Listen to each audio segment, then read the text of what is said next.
James Cash, what it do? What it do? What's up, people? What's up, Mac Heads and Maniacs? It's your man, Kev Mac, here with another live stream. Tonight, we're supposed to have KP Video News host. I think he want to talk a little politics, American politics. But in the meantime and in between time, I'm tripping off the Pretty Boy interview that I dropped today, right? A lot of good comments about women leaving you when you get a life sentence and so forth, right? There we go. What's up, brother? Can you hear me? I hear you clearly. Oh, okay. All right. Man, That's your my mic, little. That's my little $2. Uh, like a thing for the phone. Like you use it for your phone. If you want to talk on your phone, I got from the Dollar Tree. oh yeah, it sounds excellent until you start picking it up. Oh yeah, yeah. Okay. Start touching it, huh? Yeah, but you know, before you take over, I just want to say about the Pretty Boy interview that I uploaded today. Conversations about should a woman stay down when you get a life sentence, right? And Mm-hmm. some interesting and funny comments. Um, a lot of guys believe that a woman leave you right away. Woman will leave you as soon as you get arrested. But I just seen some good comments from guys that did a long time. And one guy said, man, I told my girl after a year in, I cut her loose, told her just send me a package every now and then. That was a pretty good response. Another dude said, yeah, man, my girl left as soon as I got in. And that's normally how it go. But somebody asked a silly question. He said, why are these guys acting like a woman won't leave you? Well, I'm gonna tell you why. Because when you're incarcerated, you're in prison. In your mind, not everybody, but you'd be surprised. A large number of people, man, maybe 33%, maybe 30% of the people in there believe a woman love them and will never leave them. And Mm. even if they don't believe it, that's what they tell the guys on the yard. And so that's why it's a topic because guys really be fooled, man. It's almost like this. Since we got KP and he's going to talk politics, I'm going to compare it to politics. It's like all these people that say the election was stolen, right? But you got a lot of people that say, man, that fool is crazy. Wasn't no election stolen. What's wrong with these people? It's the same in prison with guys thinking their girl ain't gonna go nowhere or their girl don't cheat on them. Not my girl. Not my girl at home. No, my girl got the kids. My girl, my girl, my girl. You know what I'm saying? She come up, she run for me. Yeah, some do, but a lot of guys be in denial is the point. And that's why some guys are acting like they think a woman will stick around. Yeah. Well, I mean, that's that ego, man, telling them that. Because Yeah. if you think that you got 10 years, 15, 20 years, what I mean, I know that the average guy is going to want his girl to be in his corner for the simple fact that she's probably going to be the only one that's going to come visit, probably going to be the only one that's going to put some money on his books. Mm-hmm. Everybody disappears, man. Family, homies, Mm-hmm. everybody disappear. Yeah. But usually two people gonna come to visit you, man. It's gonna be your mom or your girl. Everybody else you can just about forget about. But if you talk about you got life, man, your best bet is to just tell that girl to go on about and do her thing, But you ain't never getting out. It's Yeah. kind of a selfish situation, man. Well, in most cases it's selfish. In other cases, it's just denial. And Yeah. and look at it like this: some guys, like you said, their ego is she'll never leave me, so they try their best to keep a woman on deck. But for the man to say, "Baby, I got life. I might be in here 30, 35 years. Go on, handle your business. Just send me letters." If they got kids, make sure the kids come see me. That's really all you can hope for. That's But all you can hope for. Or realistically, that's yeah, all you can hope for.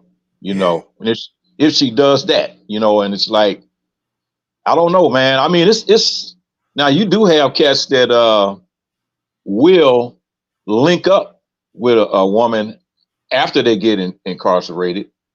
Uh, I was gonna say that. That's the flip yeah, side, but go ahead. yeah. No, but I'm just saying that's the only alternative you got. You know, if you want to, if you're going to travel in that direction, hey man, that's just a bad spot to be in. You stuck locked up with nobody, no kind of support from family or Mm, anybody. mm, You fucked, man. You yeah, pretty much fucked. Unless you got to get your hustle on while you got to steal. You're gonna do something while you're in there to try to maintain. You got to get that commissary. You're right, gonna do something. You know, right. gamble, whatever, play So he, cards, whatever. so here's what you're saying, that because some guys in the comment section, like one guy just said, too much pride. Some people be in denial. Let's be real. You're in jail. She's out in the real world. This is a fact when you're in a relationship with a woman when you become incarcerated. Now, there are women, particularly a lot of big women and particularly a lot of white women, that love a prisoner. They run Mhm. for you. They break the doors down. They send you everything you need. You get money, you get packages, you get visits, you get pictures, you get the whole 9 yards. And she Right, ain't thinking about messing with another dude. Her right. whole life is to go see Charles Manson or go see the guy, the pen pal that she met in prison. There are women like that. That's the funny part. It's just not the woman that you was with when you went to prison. I never understood that. Mickey D. I never understood that. And just like the women, a couple of women that married like the Menendez brothers after they got Yeah, sentenced to yeah, life in prison. yeah. Now you got some that are opportunistic, is saying, well, these guys are pretty famous, so if they decide they can make money off of that, latching on to that person, Mm, just like Manson, yeah, it was a bunch of women that was trying to latch on to him, trying that's to why. think, well, hey, if I get a chance to write that Manson book, it's gonna be a bestseller, you Well, know. that's why I mentioned Manson. But believe it or not, it's regular Crips and Bloods, Southsiders and Northanians the same way.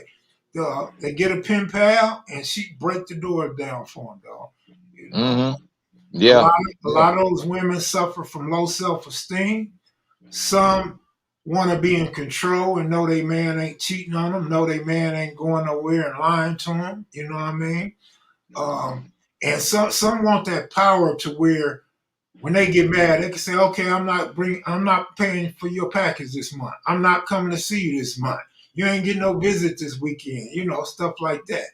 Hmm. So there are women that really do stay down. Unfortunately, like the brother Pretty Boy said, because this is true, and real motherfuckers know what I'm about to say is true. A lot of guys send their homeboy over to check on their girl. Oh yeah. And that is ultimately is the biggest mistake you can make. Yeah, yeah, because I mean, that's your homeboy, all right. But then at the same time, hey, cat know that you ain't, what you gonna do? What can you do to him? Right. Especially if you got a life sentence, you ain't never getting out unless you gonna send another homie to go watch after the other homie. Now you got, you got a whole new ball. Oh, that's Mickey. You Yeah. got a whole new ball game over there. Yeah. Yes, sir. So you go Yep. ahead, What's up, KP, fellas? take over, man. No, no. Oh, hey, don't go nowhere yet, man. I'll I need chime to. in if you need me. Yeah, I need you and Mickey can go and chop it up. I need to do something right quick. All right. I don't know Mickey, so Yeah, yeah. Mickey a gambler. Why I'm trying to hear you. I'm trying to hear. I can't quite Oh, hear yet. oh, I hear you Let me well. try and get it. All right, let us know, man. Life ain't Let me life try. like it used to be. Yeah, go on, take your time, get yourself together. But Okay. yeah, I thought that was an interesting topic with Pretty Boy, man. A little something different, you know what I mean? People don't tackle real issues, and for those that haven't been to prison but are going down that route, that's something to think about too, man. So at least if you're gonna go to prison, man, make it worth your while going to prison. Don't go over something stupid, something you could have easily avoided, and this is what you're gonna run into. Code Red, most never tell release date and just creep up on a joker. Black Warrior Spirit, there are a lot of people that don't tell release dates because they know they'll run a woman off. If you tell a woman, I got 27 more years to go, that bitch is gone yesterday.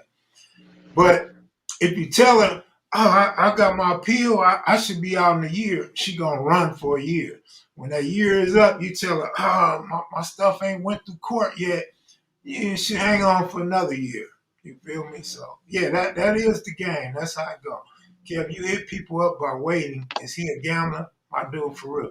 I don't know. That's what I asked. Was he a gambler? But he said he couldn't hear us. Okay. Oh, Mickey couldn't hear. Can you hear? Can you hear Mick? Okay. Yeah, I'm just gonna have to go. I'm just gonna have to wing it. I can hear you. I can hear both of y'all brothers very, very low. Okay. Oh, okay. But Wow. I can hear you. I can't for some reason. Yeah, you turn It's sometimes on my you turn it end, up. whatever it is. Yeah. Sometimes you turn it up too loud, you start feedbacking. Yeah. Yeah. Let me just introduce myself. Kev Mack, KP Video News. Been listening to you, brother, for a long time. I know you're doing your sports thing, and proud of what you doing. I know you putting it out there, and proud of what KP doing. He putting it out there, and every now and then it's just good to hear what y'all brothers have to say. You know, I come at it a little different. I do the finances, and I try and put stuff out there on the real estate side a little bit, on the stock side a little bit. Big time trying to get us into these trades. When I talk about us, I'm talking about, the community, deal with people. I was telling KP yesterday, Boyce Watkins was trying to get a hold of me because I went off on him because he always get us in everything late. And he got a big channel, a lot of finances out there. He degreed up and all that. But we seem to get in everything late, super late, and you talking about I'm going to be investing in uranium. Well, this is a brother I hit 3 years ago when the stocks were pennies, 15 cents, 20 cents, 30. Why are you getting into it now when they $5 and $7 and $10? See, so my thing is we got to, one way or another, we got to somehow get Man, we got to together. get back. We got to get the black community as a whole, man. We got a lot of work to do, especially on the finance tip. We got a lot of work to do, man. I was talking to Kev Mack about that earlier when we had lunch earlier today about how black businesses, man, were flourishing. When I was a kid and a teenager, black businesses were everywhere, man. It was like we lost it. I mean, we still got our hold on a few small businesses, beauty shop, a little barber shop here, maybe a little soul food joint or something. But man, we had it all, man. We had stores, we had gas stations, we had the fish market, the shoe shop. We had a lot of businesses, man. Ed Hardy had the motorcycle shop, black motorcycle shop there in LA. And he was the one that built the motorcycle for the movie Easy Rider, which is the most famous motorcycle on the face of the planet. A black man built that motorcycle, that Captain America bike with the flag on it that was in that movie. But I mean, we got to get back to basics, man. We can't let people keep coming into our neighborhoods, setting up shop, and then sucking all the money out the hood, taking it back to their community. And the hood, man, looked like a bomb dropped on it. No funds. No funds, man. You right, Mick. We got to get them funds, boy. Yeah, you see them old pictures of Broadway, Broadway Boulevard back in the day. All businesses, man. We had, had all kinds of Central, Vermont, Central. Broadway. Yep. all up and down Crenshaw from Down, let's say Imperial all the way down to Adams. I'm telling you, man, black people had a lot of businesses. My friend's father owned a gas station there on Manchester and Normandy, Chevron gas station years ago. It's one black owned gas station in LA now. One. And that's one over in Compton. So I consider that, a black, part of LA Compton, but one. After all those gas stations we had back in the day, all the liquor stores, Koreans got them all. The chicken joints, they got them all. The barbecue joints, they got, it's like Mom's Barbecue on Imperial and Vermont. I went in there one day to get some barbecue. Korean dude behind the register, and the Mexicans in the back cooking the barbecue. This is a black-owned restaurant that had been a black-owned for decades. So I don't know, man. We got to get back in, in pocket. Even when was the last time you saw a bookstore up in the hood? Essewan's. Essewan, on La Brea. That's about it. About it. I don't know if they still there. Yeah. I did a book signing there.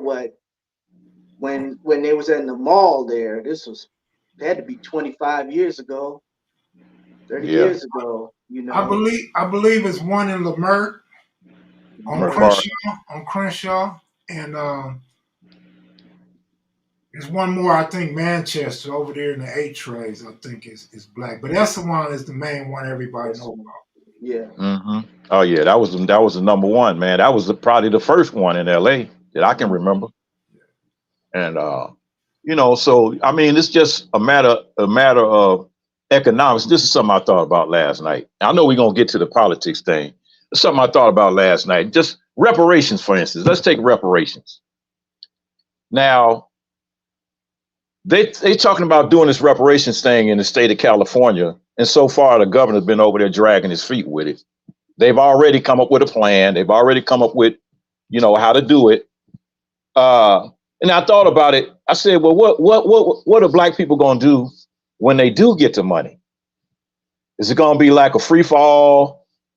The Cadillac stock go up in one day because everybody's going to buy Escalade. Do you remember the Dave Chappelle skit when everybody got reparations and they just went out and bought a free fall buying stuff. Well, we already had a preview of that when they gave out those COVID checks.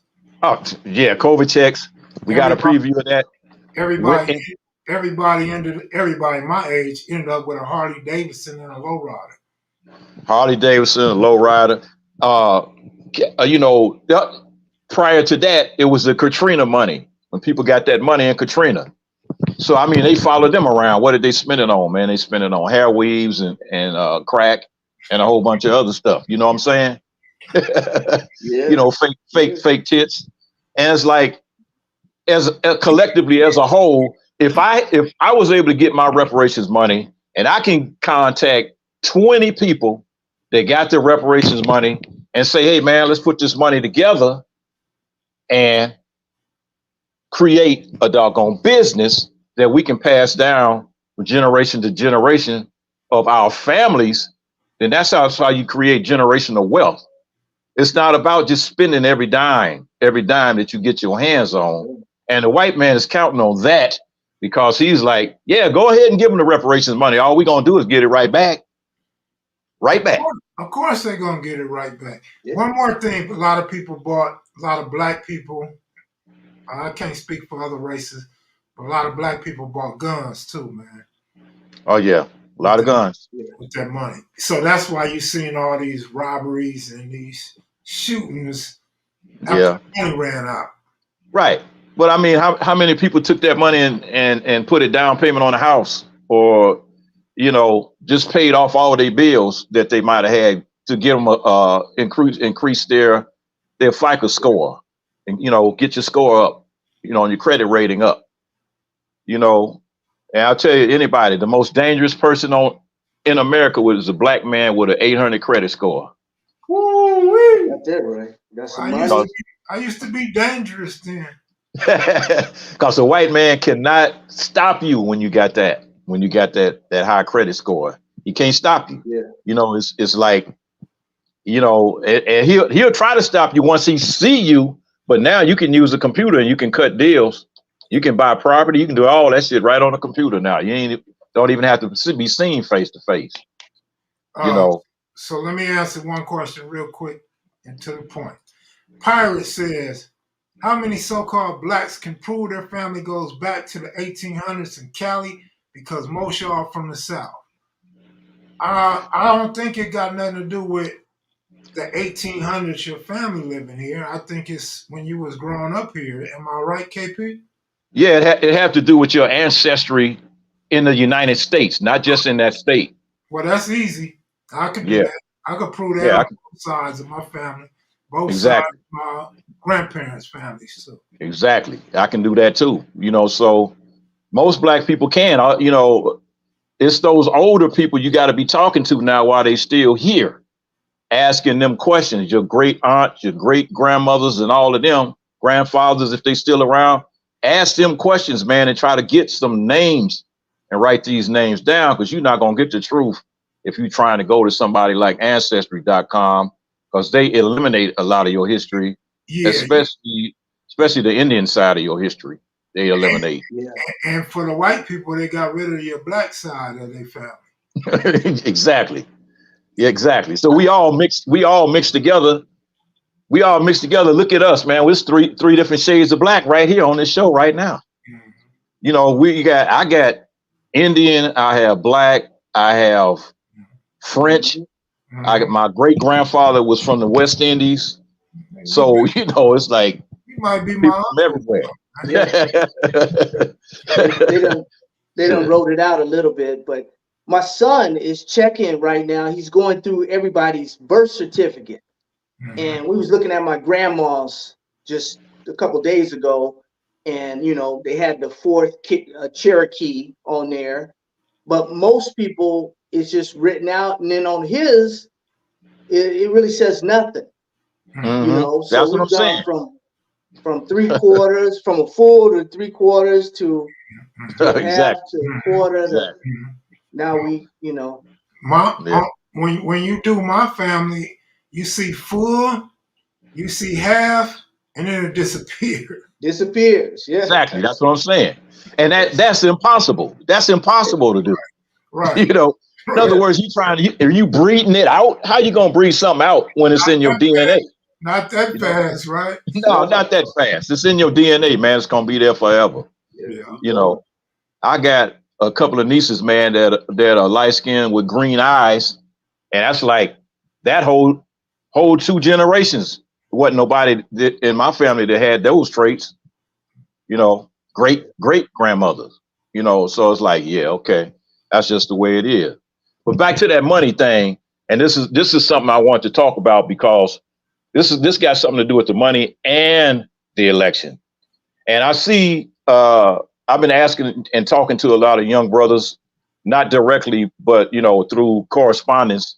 And the first thing they say when we talk about that whole thing about the election coming up, Biden and Trump, is the fact that they say, well, hey, well, when Trump was in office, we got that money.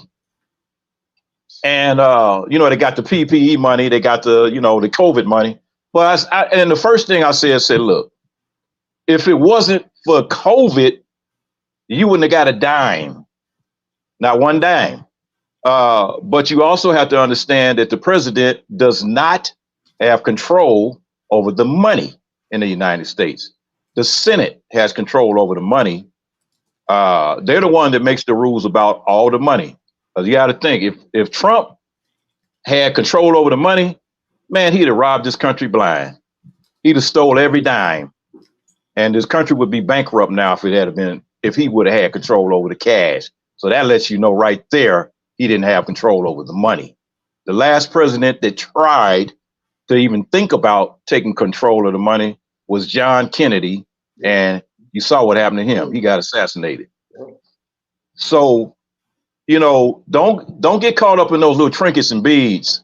saying what Trump did. He gave us that money. We got that PPE money. When Joe Biden came along, he was getting more money under Biden than you got under Trump. So Joe ain't getting you no money. That's the money, like I said, it came through. And if COVID hadn't happened, you wouldn't have got a dime. What he was trying to do was eliminate welfare. He tried to get rid of Social Security and Medicare, and try to get rid of Obamacare. Anything that the people need. This is a businessman. Businessman think about dollars and cents. He tried to try to do what they can to get rid of the unions here in the United States, and the unions are what created the middle class. So you have to really, really look at the picture real close, man, and understand that COVID money that you got was only given to you to keep the economy flowing. That was it. Keep the economy going, because nobody was working. And if nobody was working, that meant nobody was getting no money. So you wouldn't be able to spend in order to keep the country from going under. That was to help to keep the country flowing, not to make you rich. Ain't no question. Yeah. You see what they doing just here with the war, with this money they throwing overseas, man. It's like boatloads of money compared to the little pennies they threw it to the American citizens. Tons of money. Look at how much money they throwing at the homeless people. Nothing. Nothing to the homeless. But you got people coming across the border that's getting $5,000 checks, $10,000. You know, when I was just in LA, I seen the news right before I left, and they approved $1 billion for California's homeless. But they're gonna pocket a lot of that money, just like Trump was doing, man. But where they gonna get it? I mean, if you're homeless and you have no address, how they gonna find you to give it to you? You know what I'm saying? If they gonna go from each homeless person to each homeless person and give them some money, I don't know how it's gonna go. It's probably gonna be to build homes or apartment buildings or something like that. Yeah. They'll. That's what you're right. The city would be the benefactor. The city's gonna be the one that's gonna get the money, but that money never trickles down after the riots. That's why I just said they're gonna pocket the money just like Trump did. Right after the riots. Remember, after the riots, they said, "Well, we're gonna do this, we're gonna do that," and they had the city of LA went out and actually bought about a whole fleet of cars that they were supposed to use for transportation and doing some things around LA.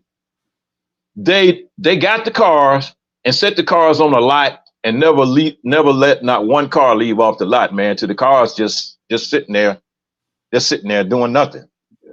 They wasted all that money that should have been coming to the hood to try to create programs, for the people in those communities that had got burnt out, and do something for the youth, man. Create some youth program, but they never got the money. Yeah.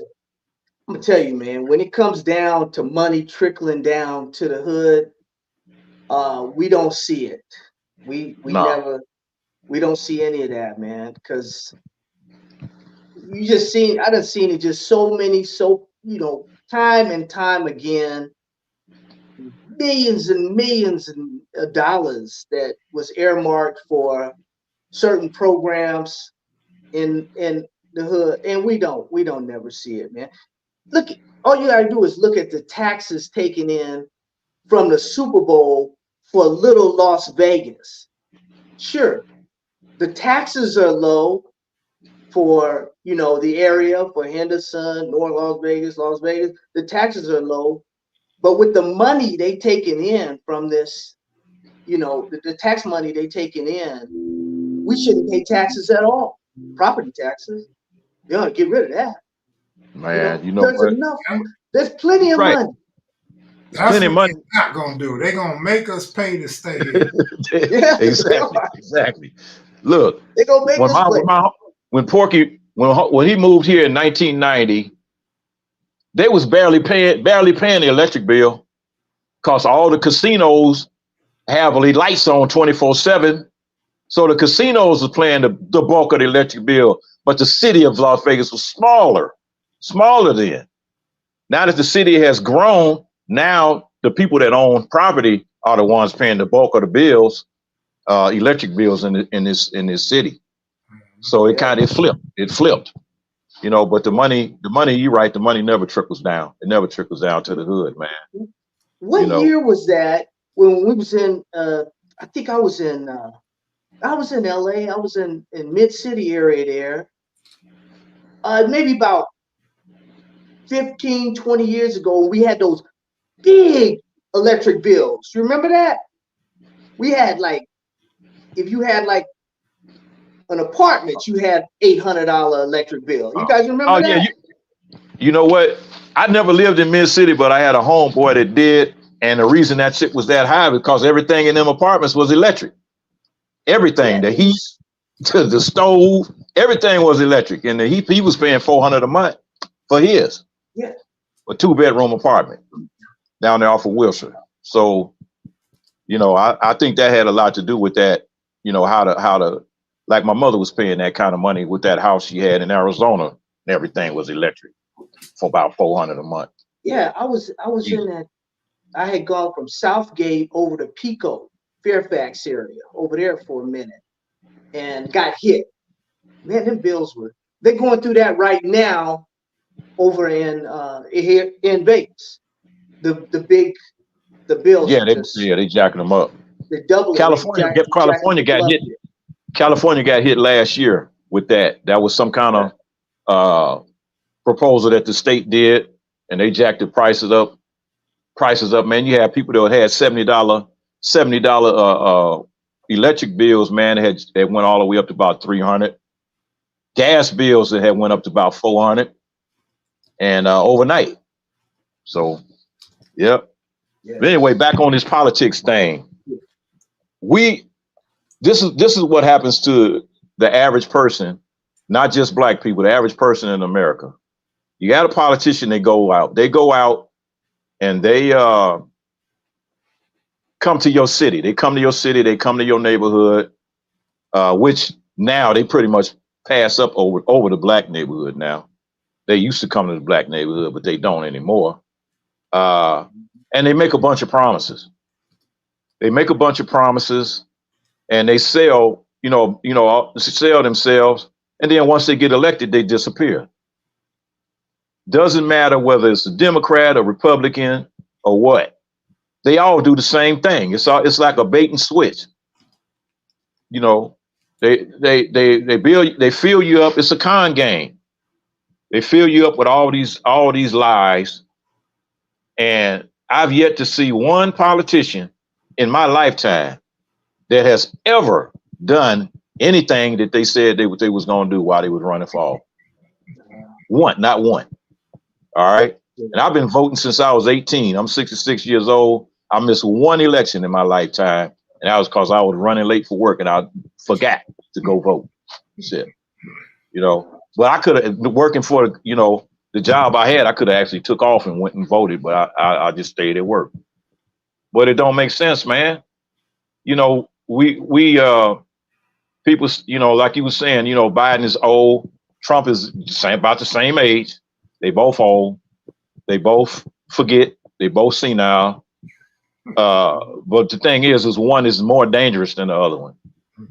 And that's what I'm looking at because, wow, I've seen a lot of things in my life, but I've never seen a situation that was so bad. So I lost family members behind that COVID situation. And that's one reason why I would never vote for Trump. Because he sat on his, and didn't make a move when he could have made a move real quick. Yeah. Obama made a move when they had the Ebola broke out down in Atlanta, and he jumped on it, man, and secured and quarantined all those people. And he actually had a commission that he put together in DC. Trump got in office, and the first thing he did was he disbanded that office that will deal with pandemics and deal with those type of diseases, only to have to turn around and build another one when you already had one. Mm-hmm. I don't understand a person that is so vindictive and so out of pocket that they would really try to do things to make people suffer. You know, and you know, like you said, he's going to be about revenge. Oh yeah. And finishing destroying what he didn't destroy the last time.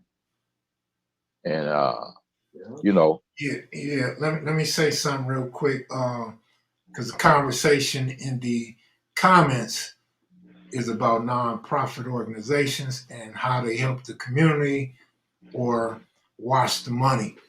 Um, so what I was trying to tell Chicano Tube and the others is that nonprofits do work just a tiny bit for the community.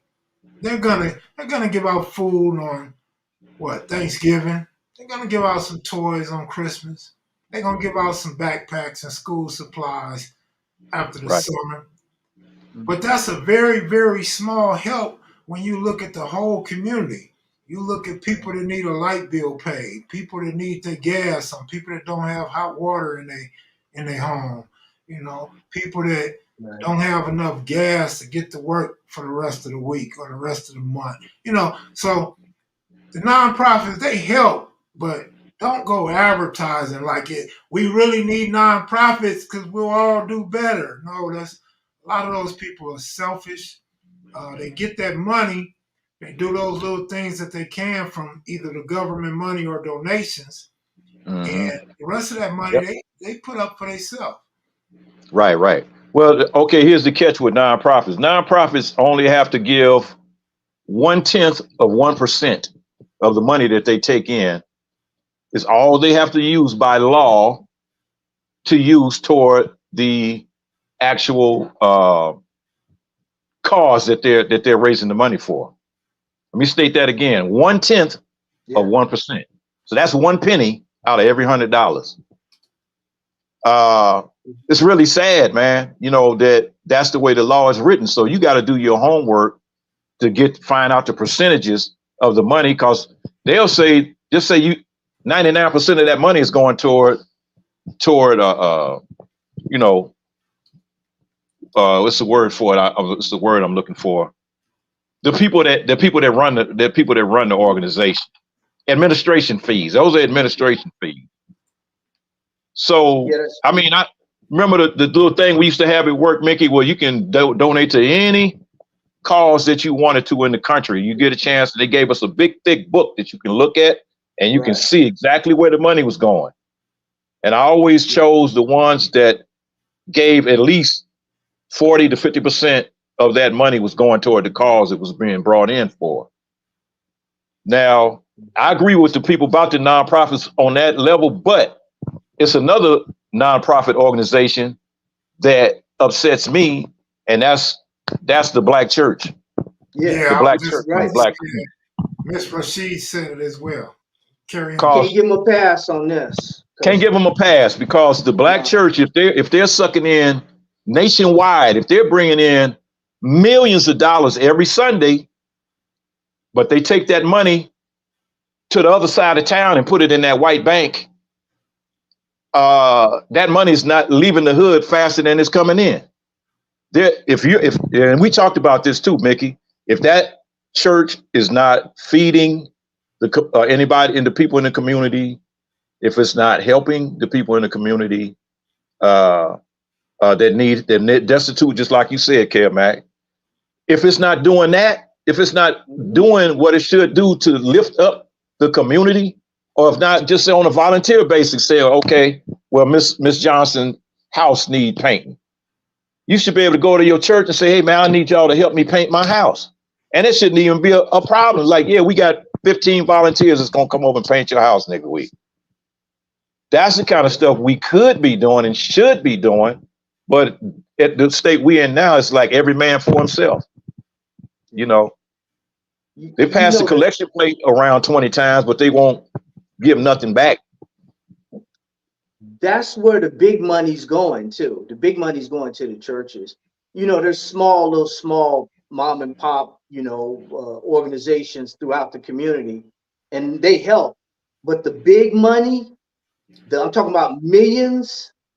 You're talking about, some of the big mega churches in LA. I know I was part of one of them.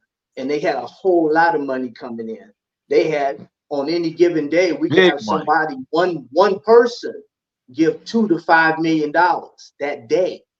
So it Yeah. was a whole, especially this time of the year, tax time of the year, tax Oh, yeah. write-offs, it's Yep. pouring in. There's It's millions pouring and in. millions of dollars. Yeah, you're right. And There they was can one church. expand those community programs. Yeah. They It's can one they church, can expand it. Mickey. One church that I know of right now. I'm Yes. not just, I'm gonna say this right quick.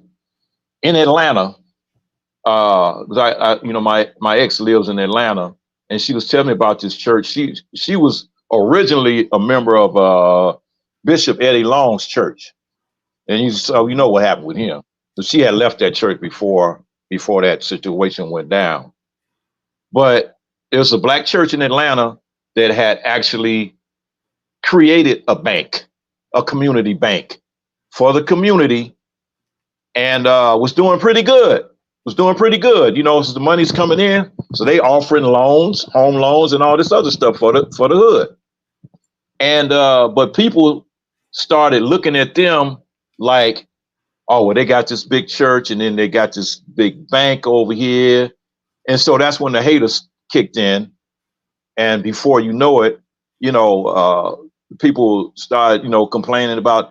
It's almost like the crab in the barrel effect that always happens, man, when you start moving up and you start moving up and you start doing things. And that was something that was positive, and it was for the hood. It was for the hood. It wasn't taking nothing from nobody.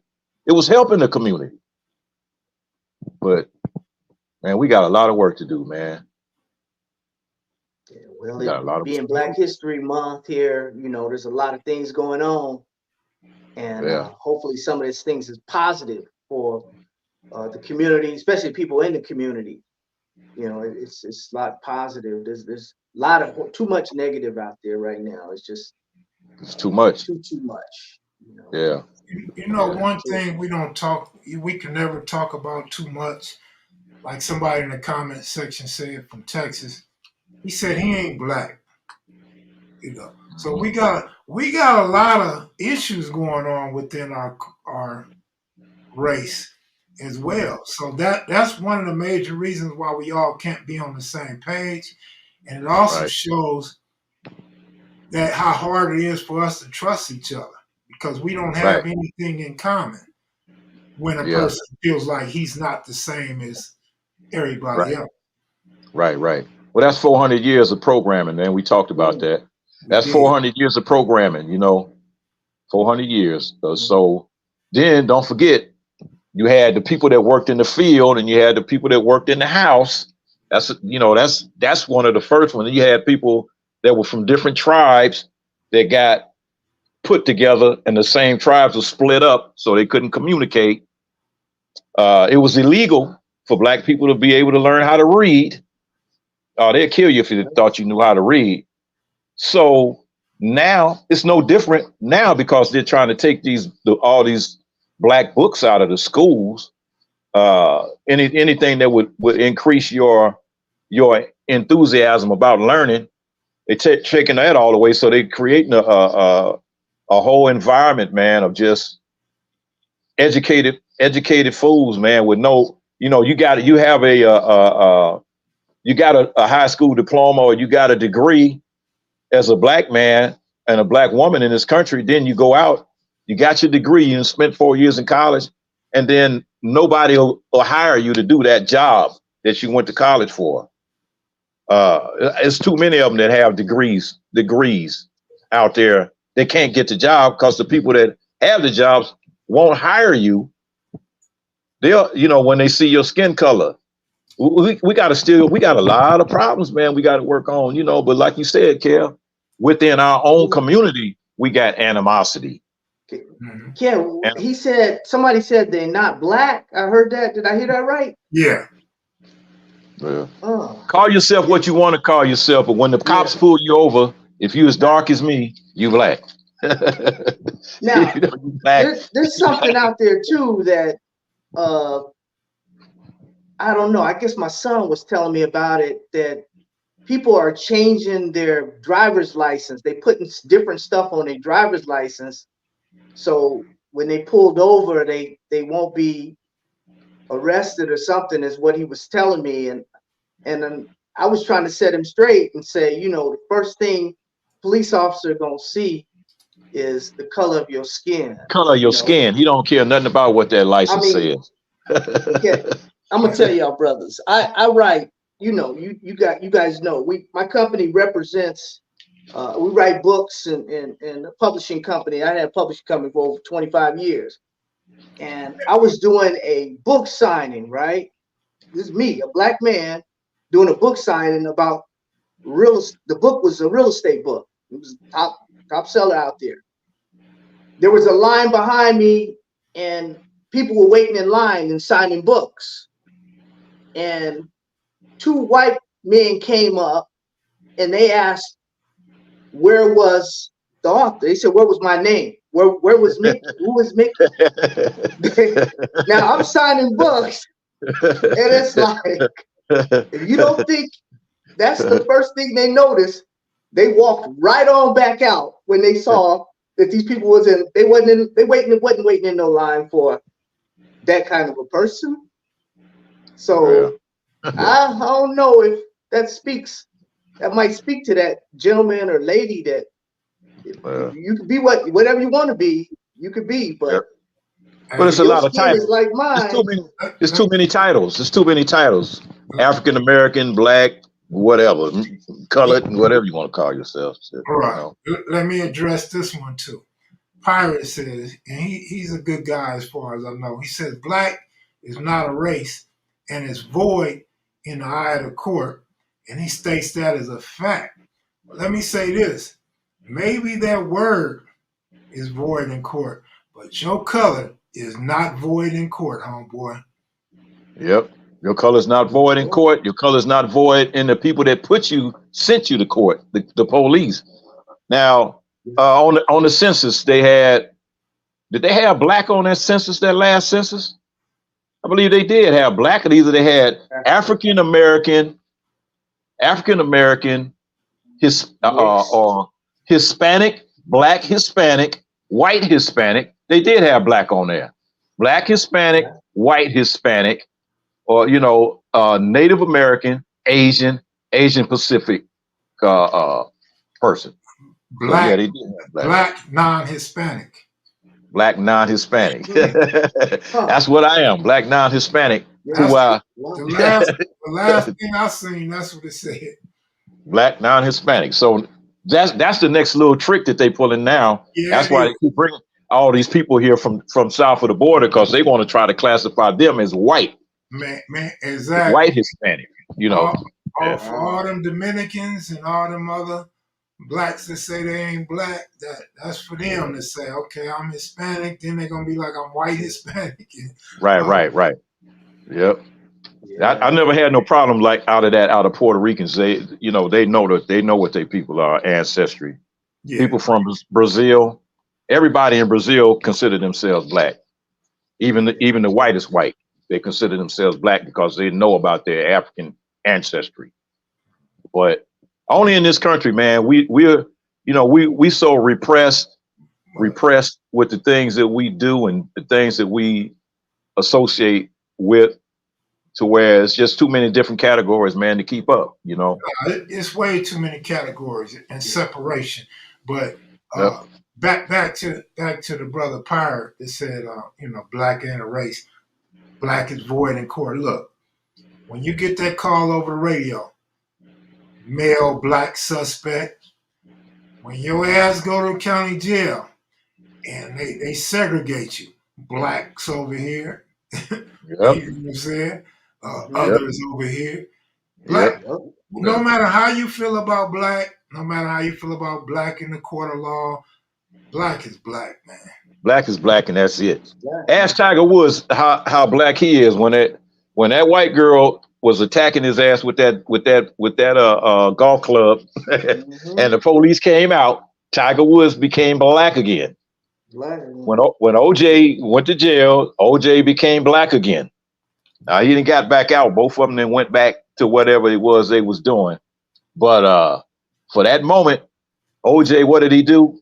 He went straight to the black community after he got free for about 30 seconds, and then he was gone right back to the white community again. But, hey, you call yourself what you want to call yourself, man. You can call yourself a man in the moon as far as I'm concerned. But when it comes down to it, you are what you look like in the eyes of the people that are looking at you. It ain't about the title. Straight up.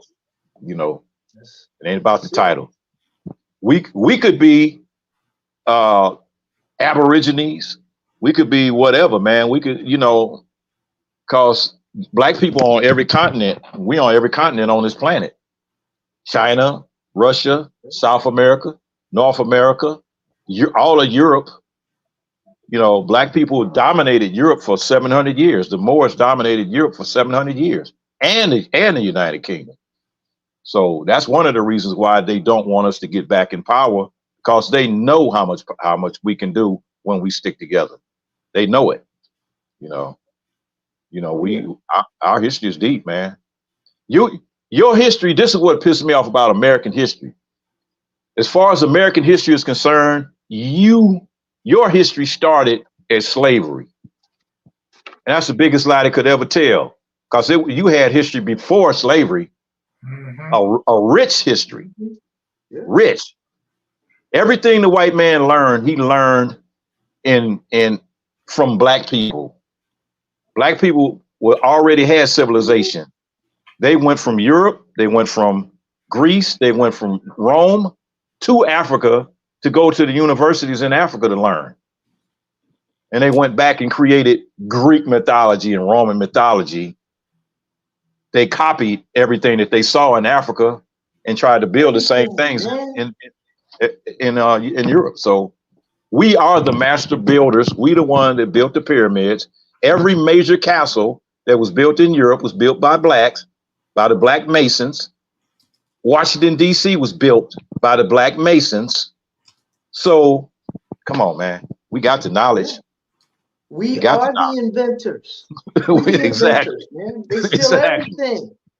Look, the list, you can go around your house right now. Yeah. Vacuum cleaner, the toilet stool, the iron, everything. The air conditioner, the doggone refrigerator. Come on, man. Every damn thing in your house. The filament for a light bulb, a black man invented. Thomas Edison, when he was creating the light bulb, the black inventor that was working there with him was the one that invented the filament that wouldn't burn out fast. His shit would burn out in a second every time he turned the light on. The receiver on the telephone was created by a black man. Bell took all the credit because they had all these black people working for them in their factories and all this stuff. Black lady that's living right today, Dr. Shirley Jackson, created call waiting, the answering machine, fiber optics, and a couple of other inventions that she created.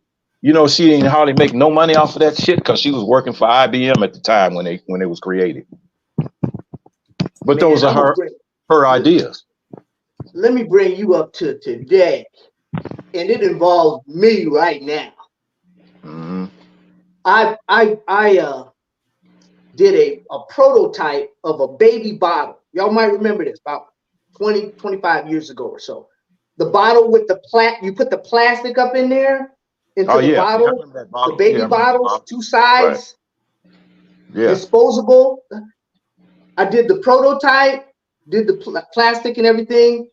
I went to Anaheim, the submission, what's it called? The Inventor Submission Corporation, or whatever they call themselves. They steal a lot around today, stealing people's ideas, right? Mm-hmm. I was a mailman. I was out there. I couldn't come up with $5,000. Then they wanted $10,000. They stalled me out for 2 years.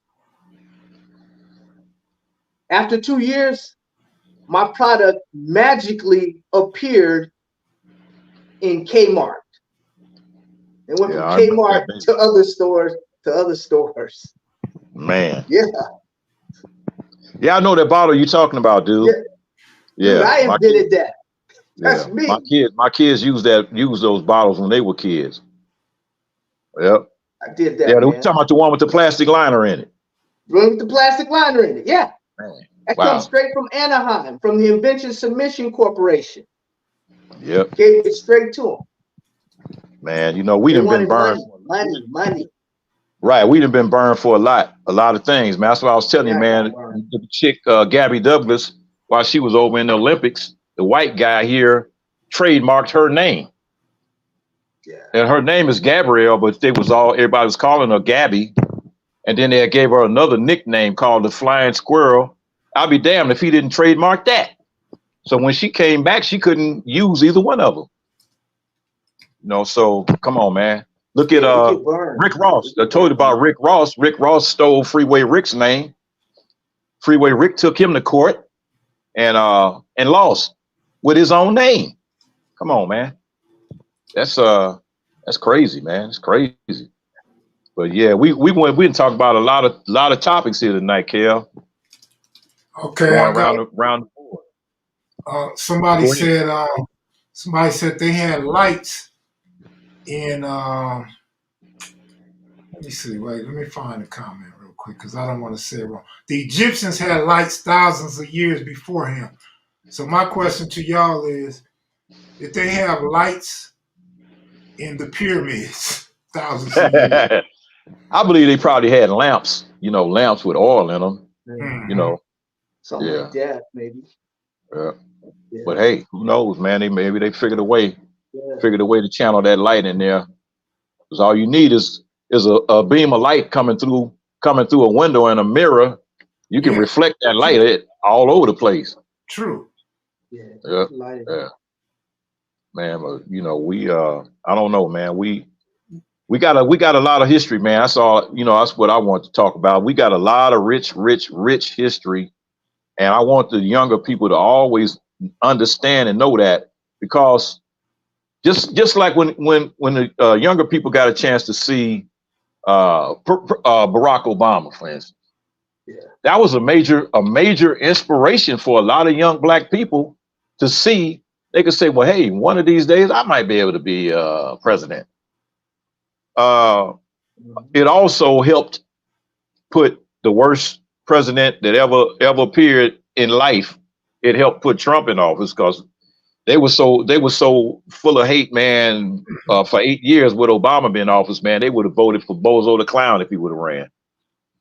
And it wasn't too far off.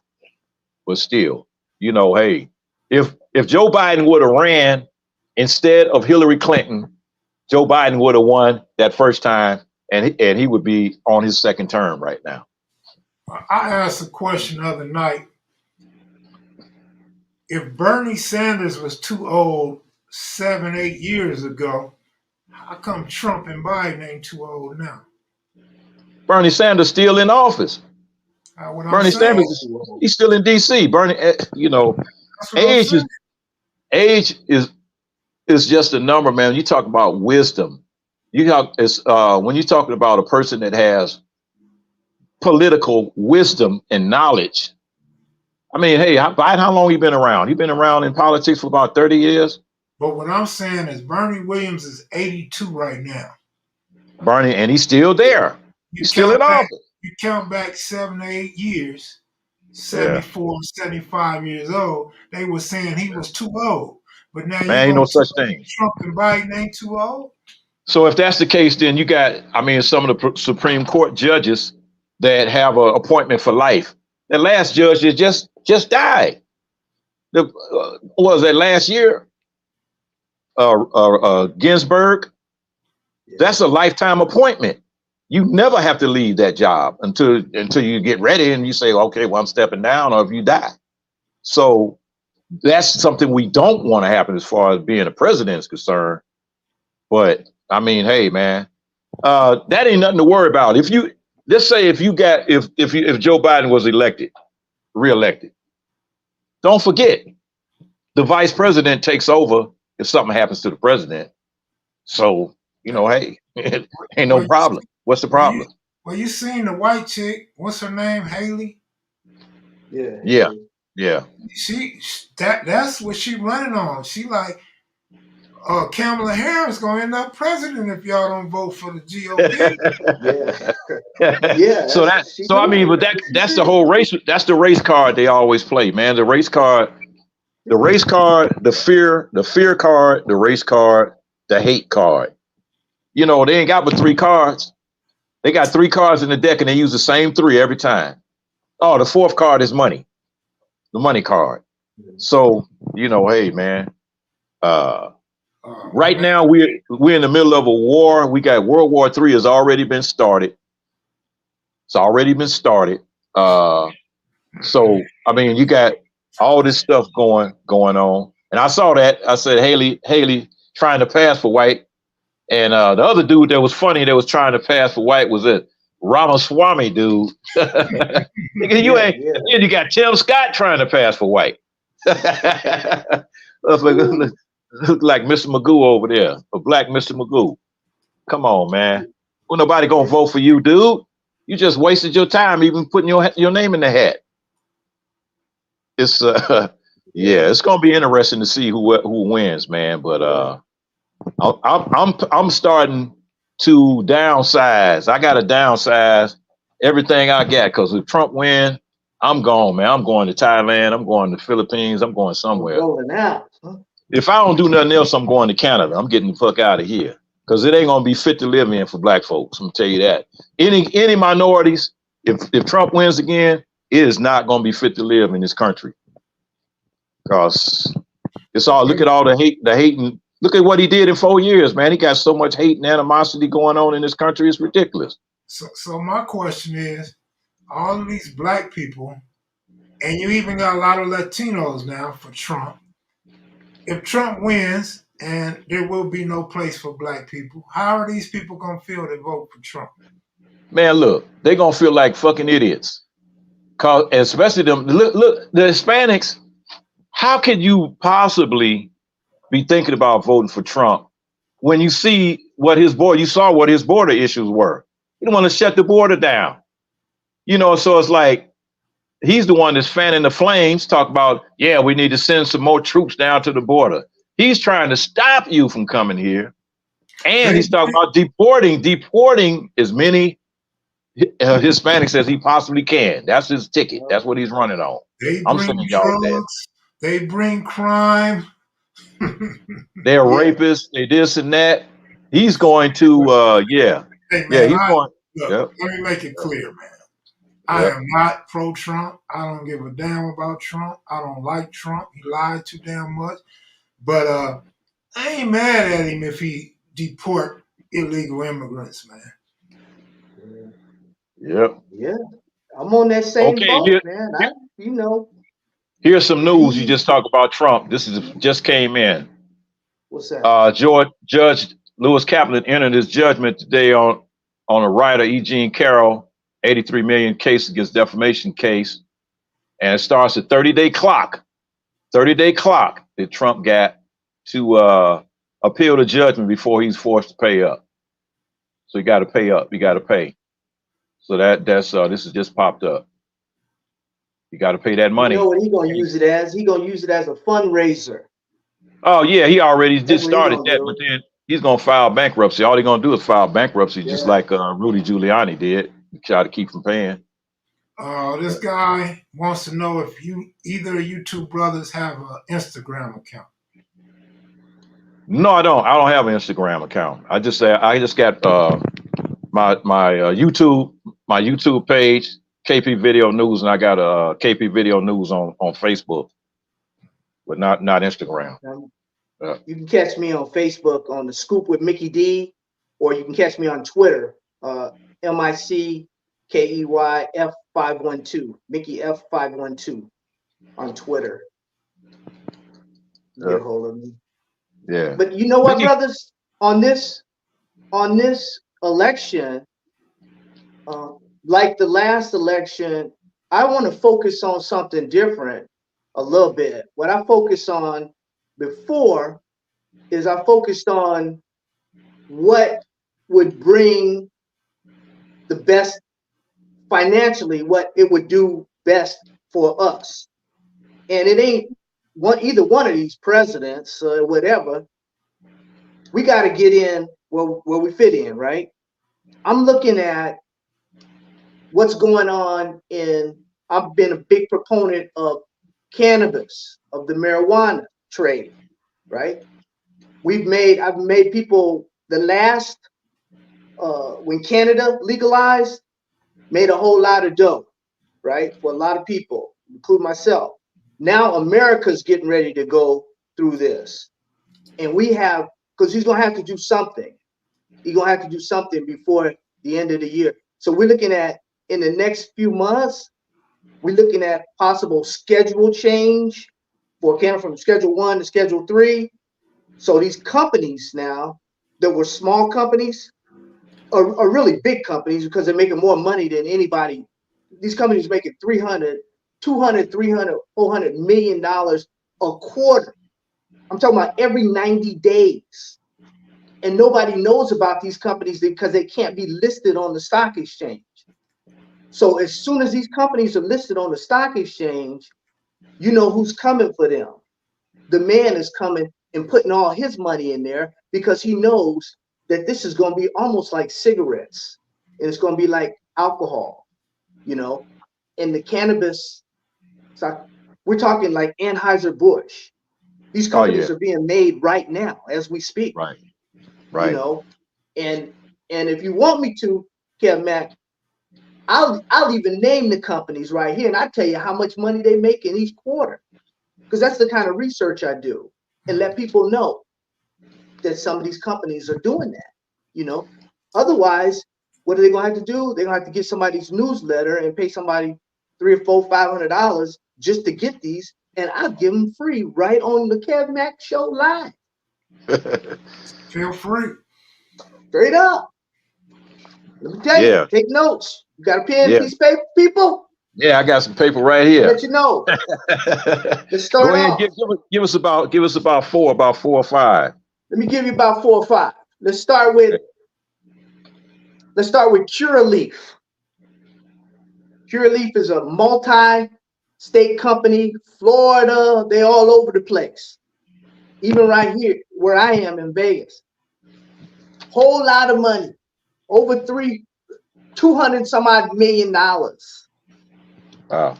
What's the stock number? Got a stock number? CURLF is the symbol. CURLF is the symbol. Okay. Stock symbol. Okay. Yep. Let's look at Green Thumb Industries. There's another one. GTBIF is the symbol. GTBIF. Last quarter, they reported $275 million. Wow. $275 million. These companies cannot be listed on the stock exchange until the rules change. But believe me, when the rules are changed, which they probably going to be before this guy, if he wants to win this election, he's going to do something. Yeah. Let me get a third company, TrueLeaf. Now, TrueLeaf is running Florida right now. TCNNF is the symbol. TCNNF. Another company made $275.2 million last quarter. These companies are bringing in a lot of money, and they're getting it from all over, all these states. Some of them are 10 and 12 different states. But like I said, they can't be listed, on the exchange, and when they're listed on the exchange, they'll have a pool of a lot of people from the NASDAQ and the New York Stock Exchange. They'll have the big companies throwing their money at them, and the stock prices are going to go way up. And it's just if you got like a company, I'll give you another little company right here in Las Vegas, Planet 13. Planet 13's got the big Planet 13 there. They got big Planet 13 in Santa Ana. These are all cannabis companies that are getting involved in all this. Florida, California, I think Illinois. Planet 13 is a company that's trading at 60, 70 cents a share. You can get in the house real easy with Planet 13. Yeah, what's their symbol? What's their symbol? PLNTF. PLNTF. Right. All right. Yeah, I think I'm And gonna get some of that Planet 13 there. yeah, Planet 13 is plenty more.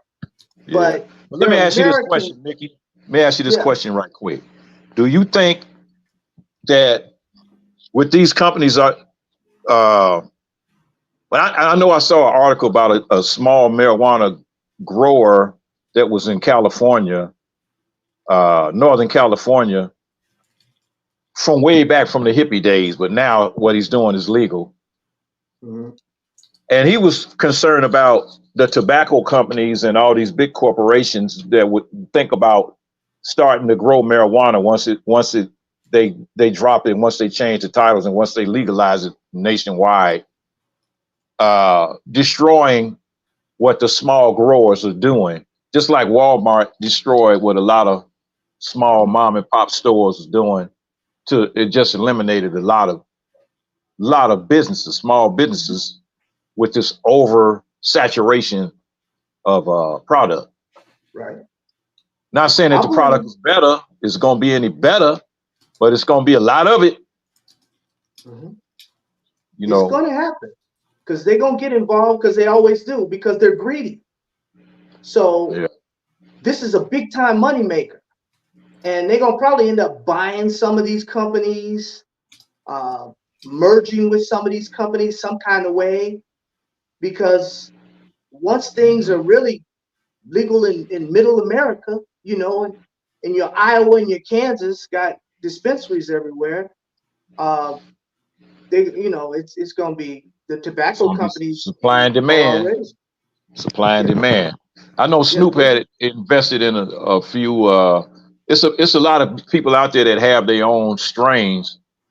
Bishop Don Juan, he got his own strain called Church. Let's see. Uh, Mike Tyson got his own strain out there. right. You know, Tyson Farms. There's a lot of Yeah, people out there. These people already had money, so they already had money, so they was able to take that, and now they got their own strains of marijuana out there, and it's a gold mine. It's a yeah. gold mine for sure, man. I'm You still know, I making take it a I'm still step making further. Question: Yeah. Are you uh hip? Are you hip to it being on the market on other countries? Oh yeah, Uh, without a doubt. You you got talking right Amsterdam, now? You got companies like Colombia. Tilray up in Canada. They're over in Europe and all that. There's some stuff down in fact my company on my YouTube channel. We started uh, the Mexico cannabis trade of where we had companies down in Mexico. But Mexico is following America and they haven't legalized yet either. They're waiting for our lead. A lot of countries are waiting for America's lead on the Hmm. cannabis trade right Yep, now. And yeah, there are companies out there, but you'll have to yep, contact me on YouTube because I can go over it all because let me show you here. I yeah, got yeah. yeah. Don't forget to give them your thing. But man, Amsterdam, uh, Africa, they Yeah, growing marijuana in Africa. They growing it yep. in Colombia, Peru. Let me go with you. Uh, man, The it's all African over. marijuana gold mine, Rich Mineral Soil meets Wall Street. Remember that book? No, Yep. you probably didn't read it, but they on Wall Street read it. Make money Yeah. online with cannabis stocks. It's out there. Whole lot of books out there. I don't want to. I ain't turning Kev Max show into that, book show. But there's a lot of books out there on Yeah. cannabis and Well, the just tell them where effect. to find the book. They can go to Amazon and find You can these go to books. Amazon.com. You can look under Mickey D, DEE, Yeah. and there'll be a lot of books come up on Yeah. cannabis, Yeah. and How they'll long you start. gonna do this show, Kev? Till 'Cause y'all I get got till y'all oh start I got something I want to push. push it. All right. Yeah, My son, youngest son is a comedian now. Well, he's doing a bunch of things. He got his irons in the fire, man, a lot of things. Anybody that lives in Arizona in Phoenix area, he got a show coming up, a comedy show coming up on April 14th. at 6715 North Sunset Boulevard in Glendale. Keith, that's his name. He's been doing his comedy for a minute. I just wanted to push his show out there, and I'll, hey man, I'm happy. I mean, he was doing the rap thing, and he still does have a production company that's dealing with, selling rap music on Spotify and a couple other. And he got about 5 or 6 guys on his label, and he's into everything, man. He driving a big rig. He's doing this. He's doing that. So he's a workaholic, man. So I just try to support him when I can. Yeah, we got to support him, man. Nowadays, you got to have the multiple streams, man. Yeah, you got to have money coming in from 3, 4, 5, 6 different directions, man. If you want to survive these days, we don't want to go back up to $9, $10 eggs. Cause shit, when their eggs was like $12, I went in the store, man. I walked right past them fucking eggs. I wasn't about to buy them. Man, it's expensive, ain't they? Yeah, they came back down, but they was high, man. I'm telling you, man, $12, and that was at Walmart. Man, some of them eggs were looking like ostrich eggs. I was like, large. Hey, man, you know what? They better make them large, because they had to bring the price back down, because people did like I did, and they just walked right past them, and the eggs was going bad on the shelf. Hey, man, so they had to, I'm the type of guy that eat beef bologna, man. I grab me some beef bologna. I seen the price on that. I said, okay, no more beef bologna sandwich. Yeah, I like beef bologna too, man. Yeah. Yep. Man, you can always get bologna for cheap, man. When the numbers went up, I'm like, I'm cool with all that. Man, I had to walk past that Bar S. What's that? Bar S, the Bar S brand bologna. They used to sell it at the 99-cent store. Now they sell it at all the supermarkets now. Man, I ain't buying nothing from the 99-cent store. Hey, I ain't gonna lie. I was years ago, man. I bought some milk from the 99-cent store, some bologna, some cheese, lettuce, tomatoes, potatoes. Man, I was buying all kind of shit from there. The best thing I ever bought from the 99-cent store was a LA Clippers hat. Oh, hey, that's right. Go Clippers. Hey, look, you go in there. If you see anything good at the 99-cent store, if you're in there, grab it, because when you come back, it won't be back again. It won't be there again. It's like, that's just the way they are, man. I haven't been in there. I stopped going there. I started going to the Dollar Tree over here, but 99-cent store is too chaotic. It's just too chaotic for me. The funniest thing about the 99-cent store is you see stuff for $3. Yeah, you got stuff for $3, $4.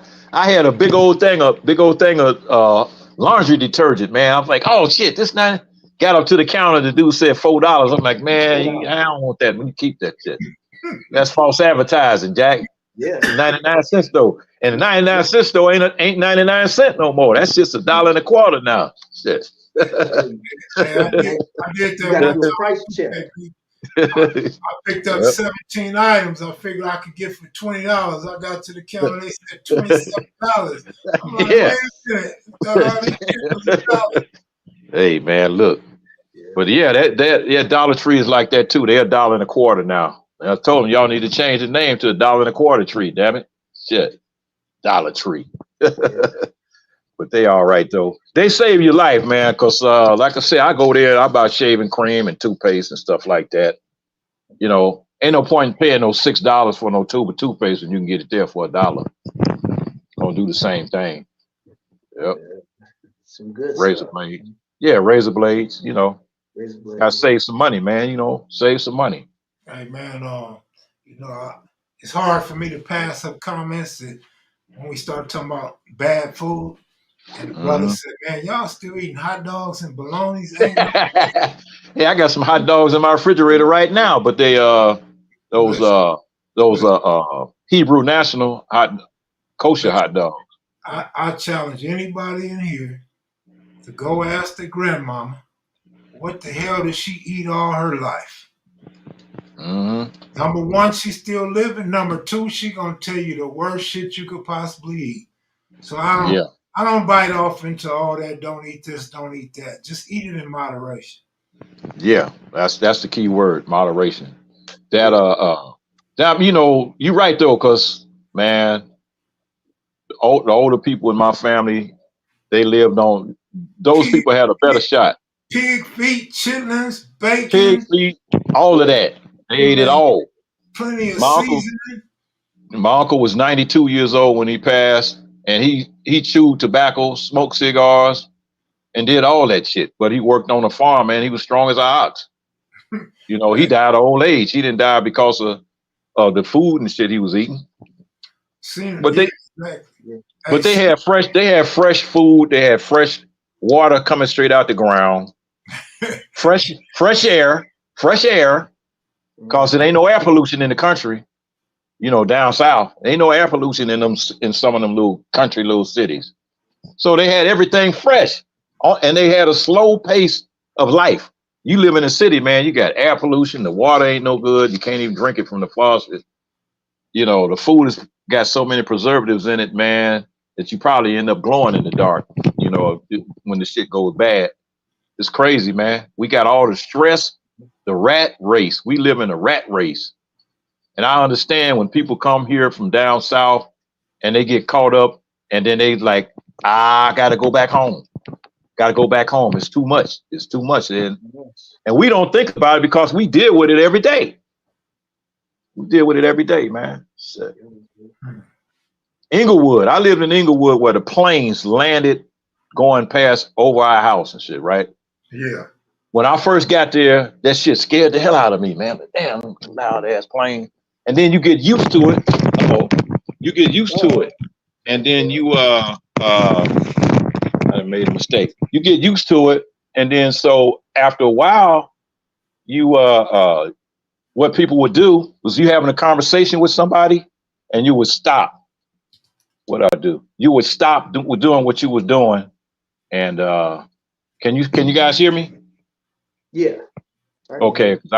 All right. You stop doing what you was doing when the plane flew over, and then you stop your conversation, and then when the plane flew over, you start your conversation back up. So that became normal.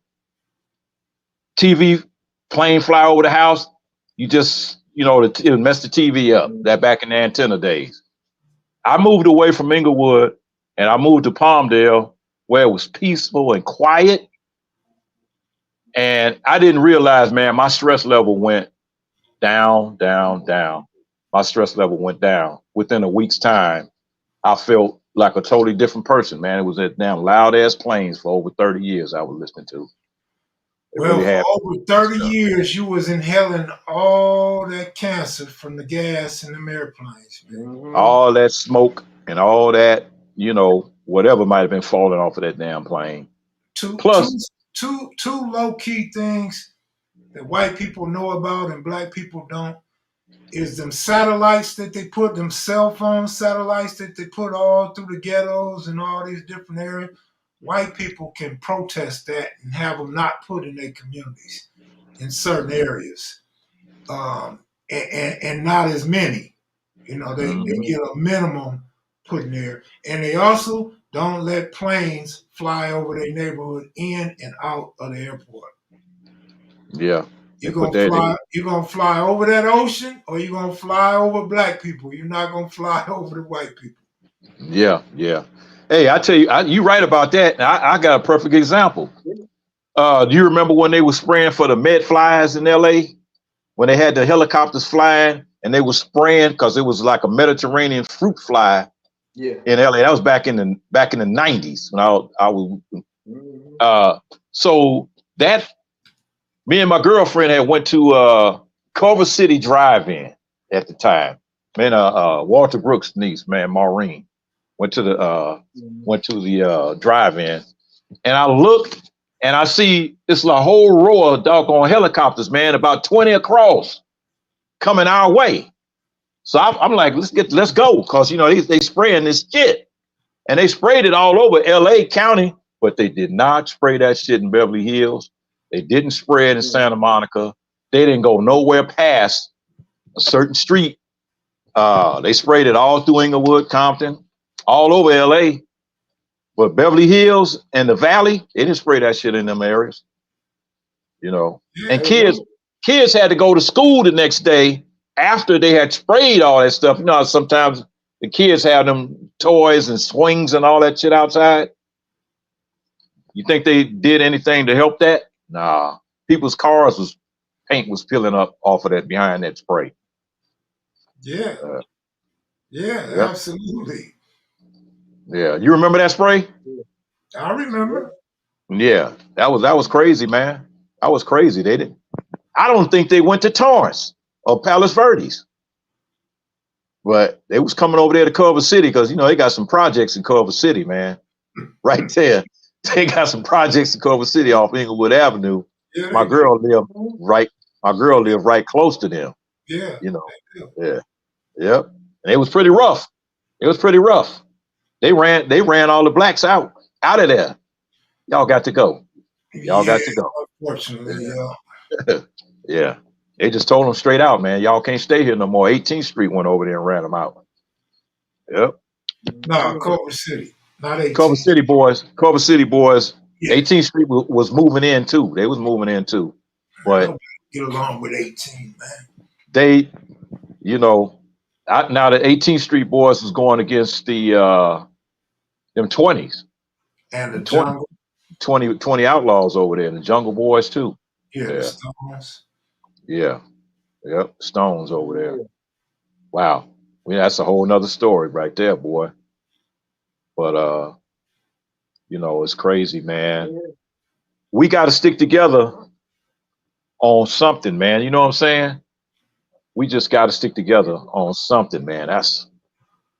If it, you know, just like this show here, it's your platform. You know, it's your platform. And I'm glad you said, well, hey, man, come on. I want you to come on and do this thing about. We talked about a lot of subjects, man, but it was originally it was supposed to just be about the politics, but everything, once you look at it, all comes back to politics anyway. You know, if it's the people that are in charge of so-called running things. And as Black people, I want to say make one statement. This is my own personal view. Stop depending on the damn government. Stop depending on the government to solve all of your problems. Solve your own problems. Because if you solve your own problems, if you're sitting there waiting on somebody to do something for you, you got to remember one thing. If the government does something for you, they can always take that shit back. Ask the Indians about all them treaties that they gave them. You can't trust them to fix all of your problems. And then the solutions that they give you are only temporary solutions. If you want a solution that's going to last, you got to get out there and you got to get it yourself. You got to do it yourself. In your house. Start at your house. You know, work at your own house, man. Get your house in order. You know, we need more fathers back in the house. You know, back in the house so we can have families and neighborhoods again. I grew up in neighborhoods. Everybody in my neighborhood knew who I was. And I knew all of them. It's going to be hard to get the fathers back in the house, man, because the Section 8 that they handed out, and the women got their Section 8, and the ones that's going to get their Section 8, they don't have a need for a man. Well, they got a need for a man, but here's you're right. You are definitely right. You're definitely right.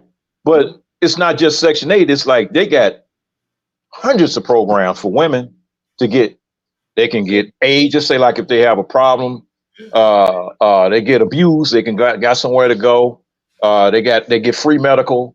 So it's a whole bunch of programs that are geared toward that, and that was the reason why they did it, was to destroy the Black family. Absolutely. Plus, keep in mind, when I make these statements, I usually think of them in more than one aspect. So another aspect would be, and you see how many women got women now? Oh, well, I mean, what choice they got? It's like if you got look at the numbers. Let's say out of 100 guys, you got 50 that's locked up. Out of that, in the next 25, they out in the street gang banging and selling drugs.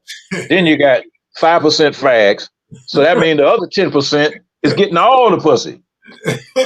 Well, All of it. There's guys out there that got 10, 12 girlfriends, man. We tired. well, they don't Come have on, man. they don't have to have a girlfriend. We both can lay up with the same man. Look, women right now, I'm gonna tell you how what women are doing right now. This is the honest truth. There's women out there right now that know guys have 2, 3, 4 girlfriends. They don't care any longer. Care, Matt, Mickey. They don't care anymore. You know what they say? I don't care just as long as you here on Tuesday night when I need you. I'm not old enough, I guess. That's it. So, you know, it's like, hey, you there on Tuesday? You good. It's truck drivers, man, that got 2, 3 families cross country. Damn. You know, family in LA, family in the Midwest, family on the East Coast. Sound like the sport athletes. Yeah, the athletes, man, they got too many damn kids. Even the gay motherfucker like Dwight Howard got a bunch of kids. Shit. What's up with the passport bros? What's up with the passport bro movement? Hey, you know what? I ain't mad at them because a lot of cats, man, are really tired of the disrespect and retired of you know, being hated on, man, to where they just like, hey, man, they just throw their hands up, man, and say, I'm out. I'm out. You know, wow. If you can't go to work and come home and get a sandwich in your house, and the only thing you get is, hey, well, me and the kids just ate. Well, where's my food at? Back in the day when I was a kid, when my daddy came home, I guarantee he had some food sitting there waiting on him. Some food. All right. You can't get no food from your own wife. You know, I can see if your girlfriend acting up on you, damn it, you go, hey, you can leave.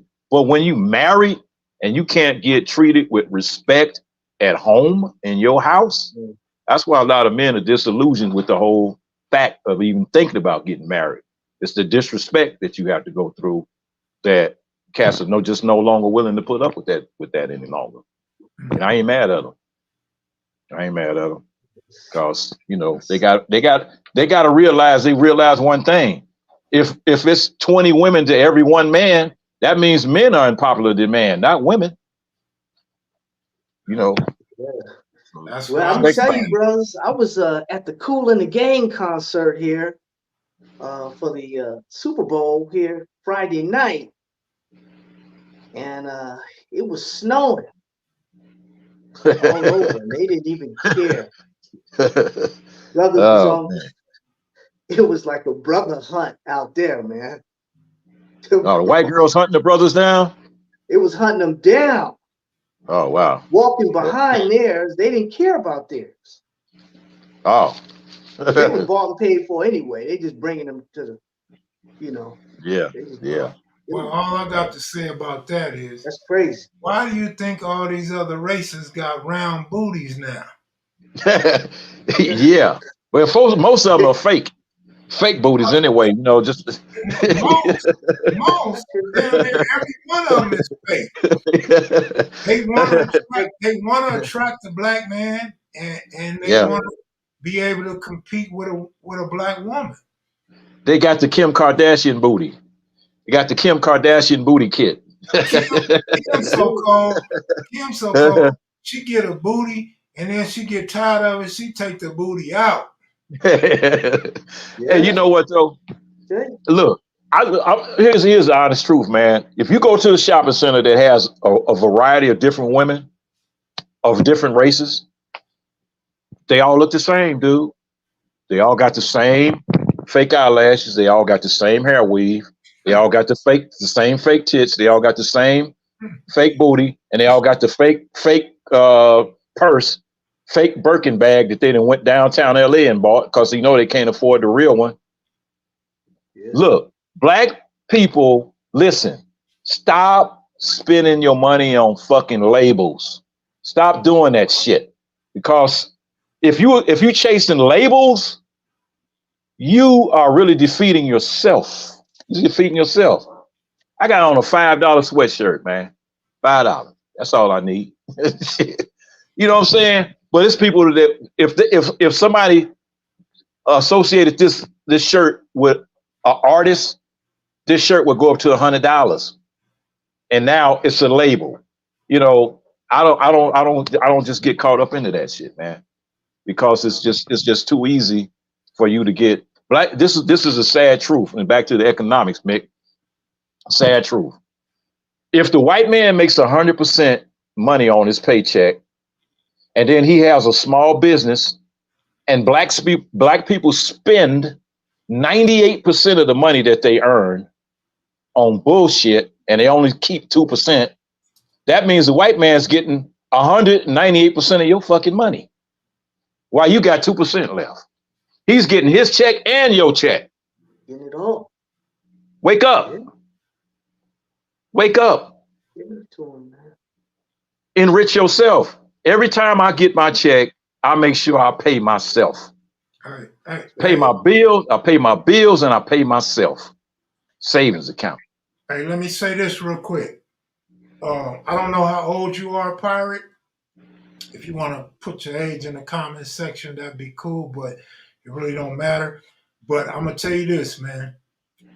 First, I'm going to read your comment. He said, nah, I seen different races with ass up here in Seattle before the very unpretty stuff.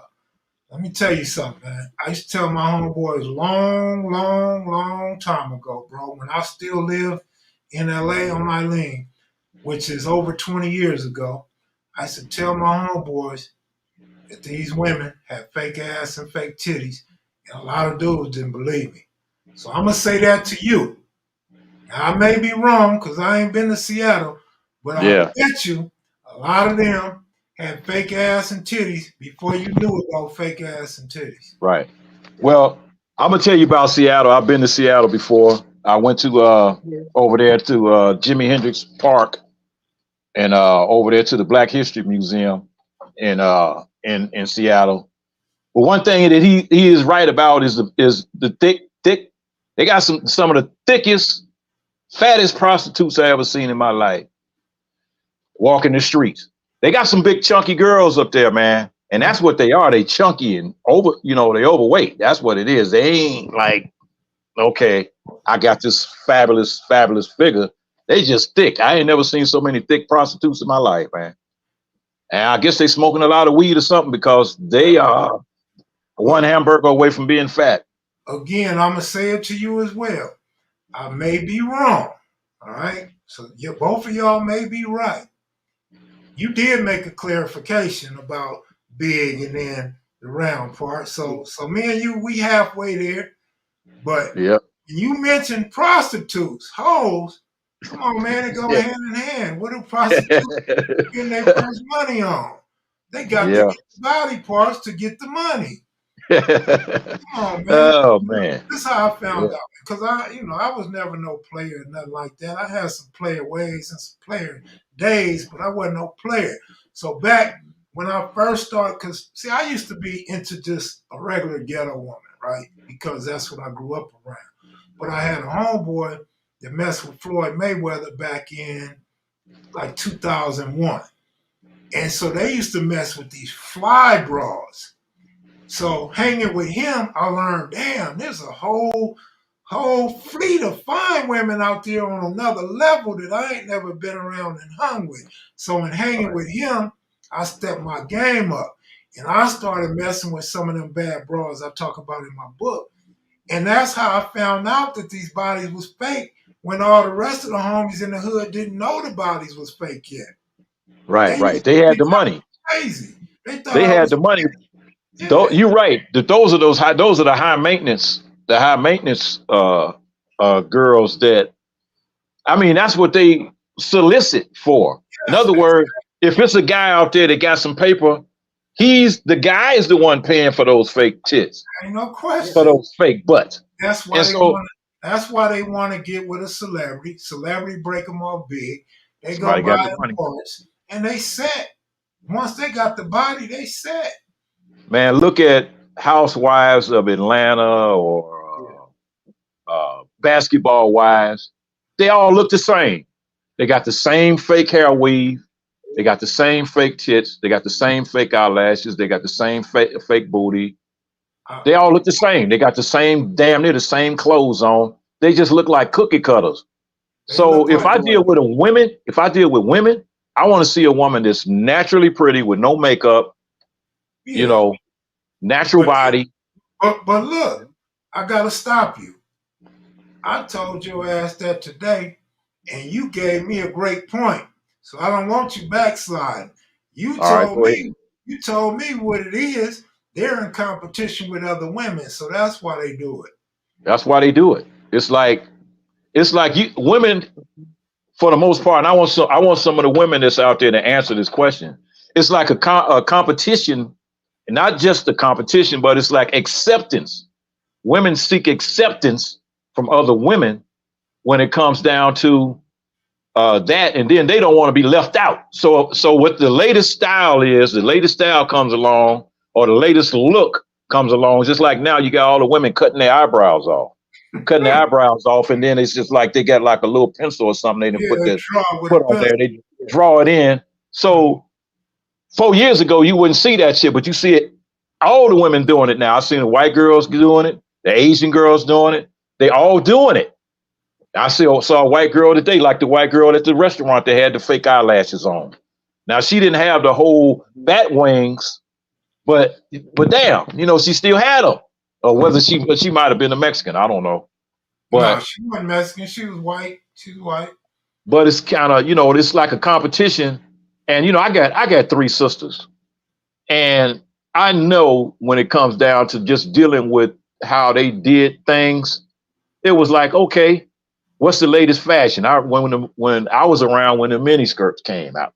So my sisters and them, they used to like make their own clothes. They was like in the basement with the sewing machine making their own shit, which is another skill that a lot of women have lost down the ages.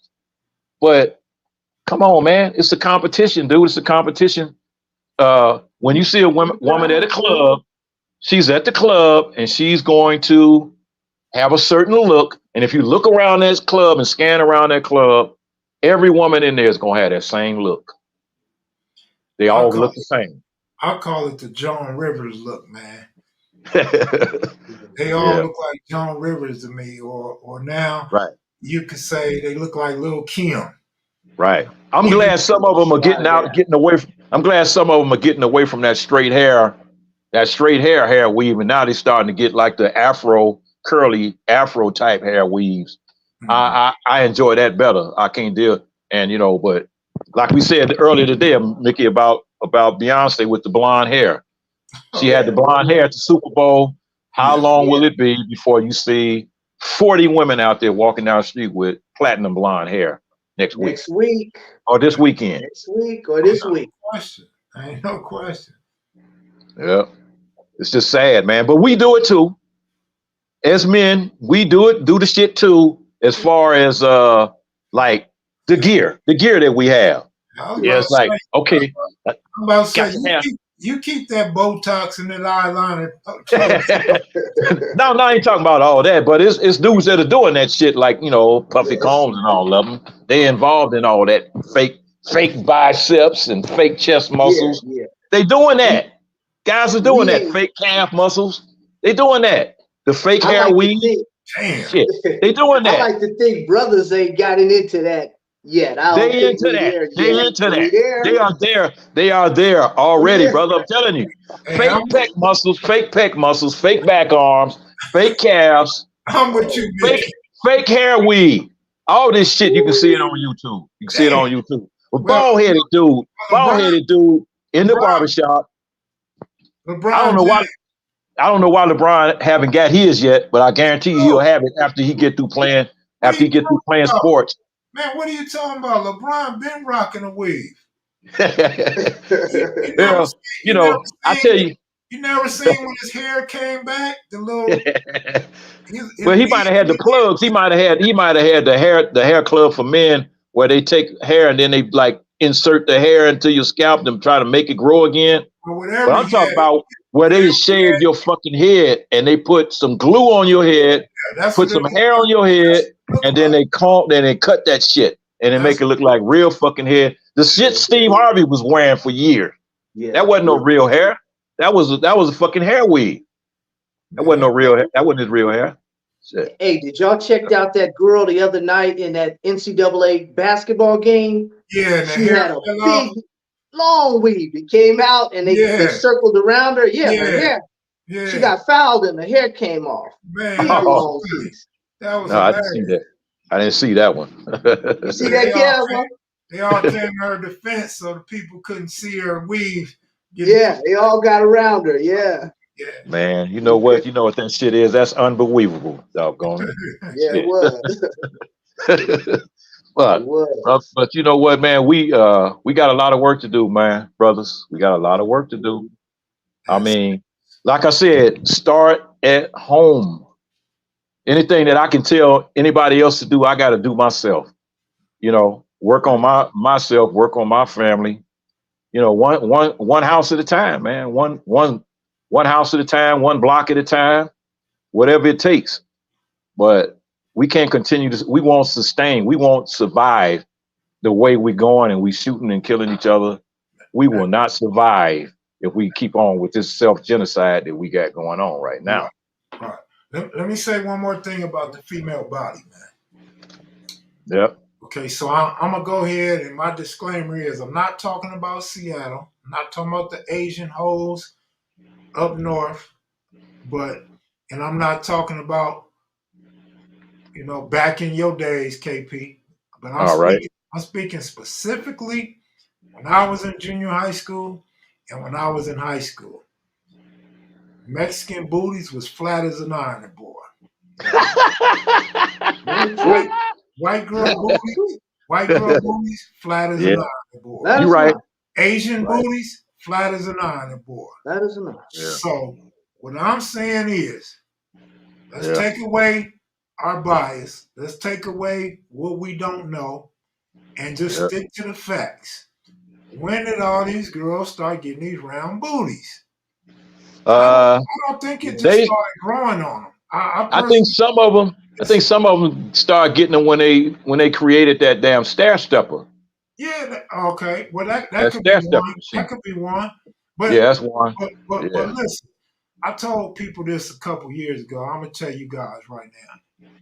Not that you care, but if you do, go look up plastic surgery, homie. Plastic surgery is in the millions of surgeries per year in the United States.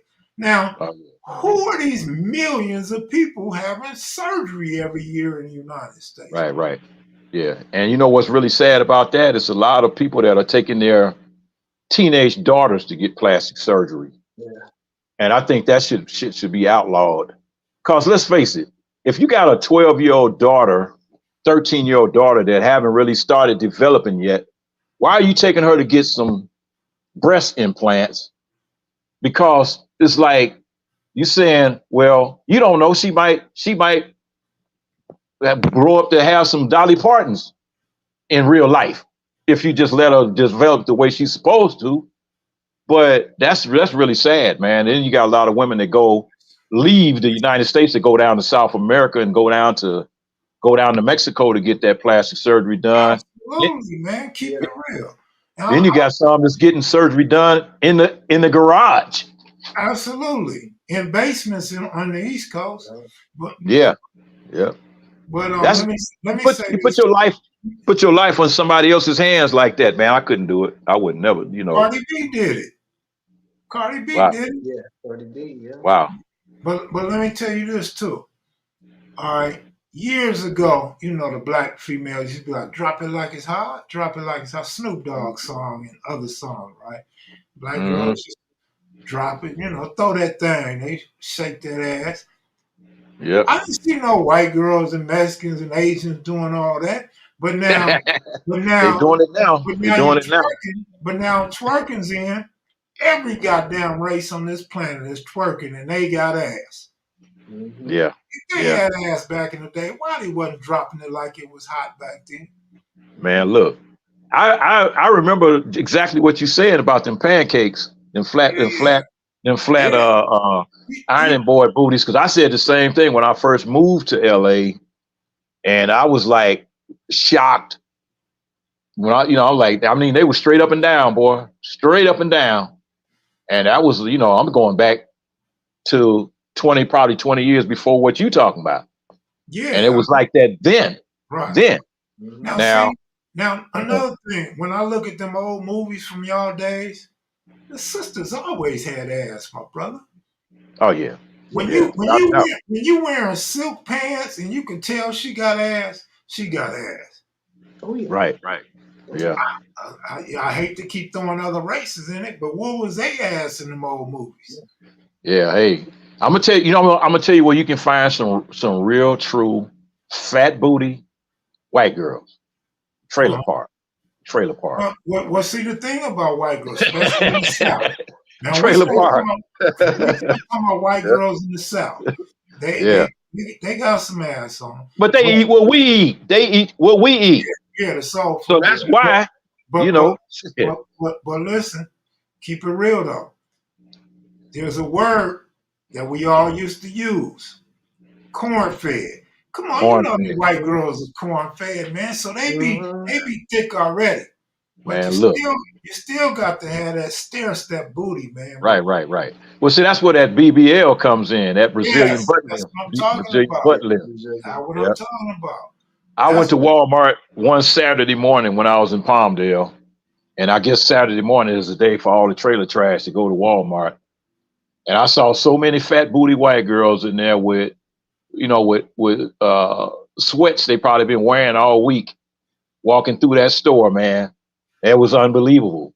I'm like, wow, when did all this happen? Because like you said, I remember the pancake days. And I said, them the trailer park white girls, and poor white girls, man.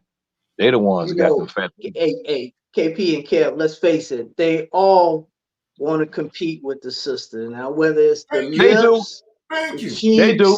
They're getting the lip injections. They're getting all. Thank you. Legs. Thank you. Yep. The only thing they ain't got to compete with a black girl is the hair.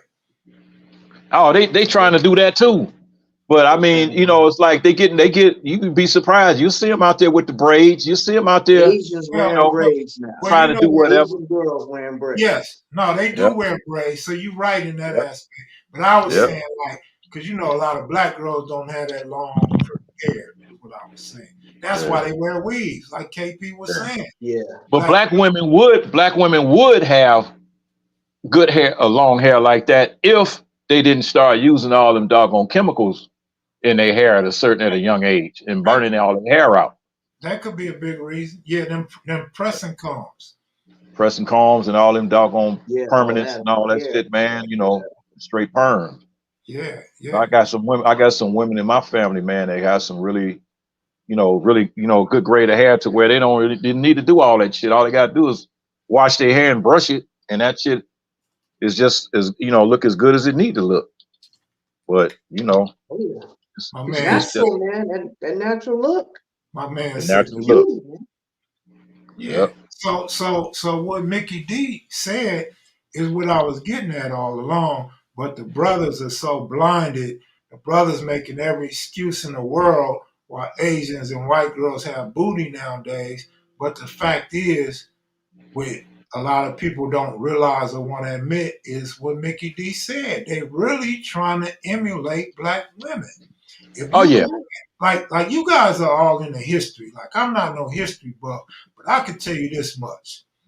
The Queen of California, Khalifa, the Mexicans in Mexico thought she was the baddest female in the world. She was a black. Mm-hmm. So that lets you know right there, the black female's body stood out differently from the rest. Yeah. Mm-hmm. You know what I'm saying? Naturally. And so moving forward, of course, everybody, not everybody, but there are women of other races that want that look. They want they want that look. They want that look, but they like your look, but they don't like you. Yeah. That's the problem. That's the problem I had with it. They always been trying to emulate black women forever. It's and just like it's like this is the problem. White women have the problem with black with black women when it comes to their men, and white men and black guys have problems when it comes to their women. It's that's the problem. You will catch hell from a white man that you ain't gonna catch no hell from a white woman. She ain't gonna give you too many problems. She ain't gonna give you too many problems at all, because they start, like you said, Mickey, they starting to look. They starting to look at you different. You know, they're starting to look at you a little differently now. You know, it's like it's just one of them things, man. What you gonna do? I had an Asian friend, right? This girl I knew, she was just a friend. She went over to her country, you know, all the time. And after Obama was in, it was like she said, all them girls over there, all they want is black men. All they want is black men. And it was like, well, you know, he was a good example, I guess, for them. And he saw how Michelle was carrying herself. And it was like Mm-hmm. they wanted a brother, and they wanted to be a Michelle and take care of like Obama. And she was talking about it like it was something natural for them. You know, I take care of you. I'll do this. Yeah. I'll do that. Yeah, but don't forget Tiger Woods. Don't forget about him, because there's a lot of Asian Yeah, women that was thinking about looking at black guys like, yeah, let's see if we can make a Tiger Woods. yeah, yeah, that too. Yeah, See if we can make a Tiger. yeah, They looking at that. They know that black athletes are natural. We just natural athletes, natural born athletes. You know, it's like yeah. we got a lot of abilities and a lot of skills that they really do like. Oh yeah. Uh, you know, but She see, had mentioned him too, but what they they want to had do no now is problem. they trying to breed the black out of you. You know, that's where your Yeah, Clay Thompsons and them come in at. Well, I mean, in all fairness, our celebrities, our athletes are doing that, breeding the That's black. what they doing. They breeding the black out. You Absolutely. know, that's first thing they do, man. Like when my son, when he went to my oldest, well, second oldest boy, when he went away to going to college, man, and he went on this. They have you come out to the college and you stay for the weekend. Uh, they showing you the college, showing you the school. Man, look, he said he was talking to the coach. This white girl comes walking past, and so he's like, "Oh, well, here's Becky. Uh, she's one of the cheerleaders here." And introduce her, and man, he was with that girl for the rest of the weekend. So he mm, didn't even get a chance to see the campus. Now, this is the coach sicking the white girl on my son, trying to entice him to come to that school to play ball. And he didn't even go there, but he went to a different school anyway. But that's what they do. That's how they get their money back. It's like, man, if we can sick the white girl on you to marry her, and then that's how we gonna get our money back, because she gonna uh, get out a couple of babies, and then she gonna divorce you and take half of your shit. Hey, they do it all the time too. All the time. And I tell all you, the when they time. wait, some of them wait till you get on your last contract when they know your career is almost over. It's like, all right, time to split. His money making ability is getting ready to run out. So I got to get this money before he fuck it off. Let me go and file. He file. You know, brothers make big mistakes, man. They married to the sister. They doing whatever. They divorce her. They married a white girl. And I see a lot of sisters doing the same thing now, like like Venus Williams. Well, Yeah, well, they start marrying Yeah, yeah, in other, yeah. other races. But yes, if yeah. you marry who you like, who you like, man. Hey, Well, that's just the way it is. to bring this conversation full circle, when you started off, you was talking about how I got my Joe Biden moments, man. Generational wealth. So you were talking Right, about right. generational wealth, and so now what you're talking about is black people don't have that in mind.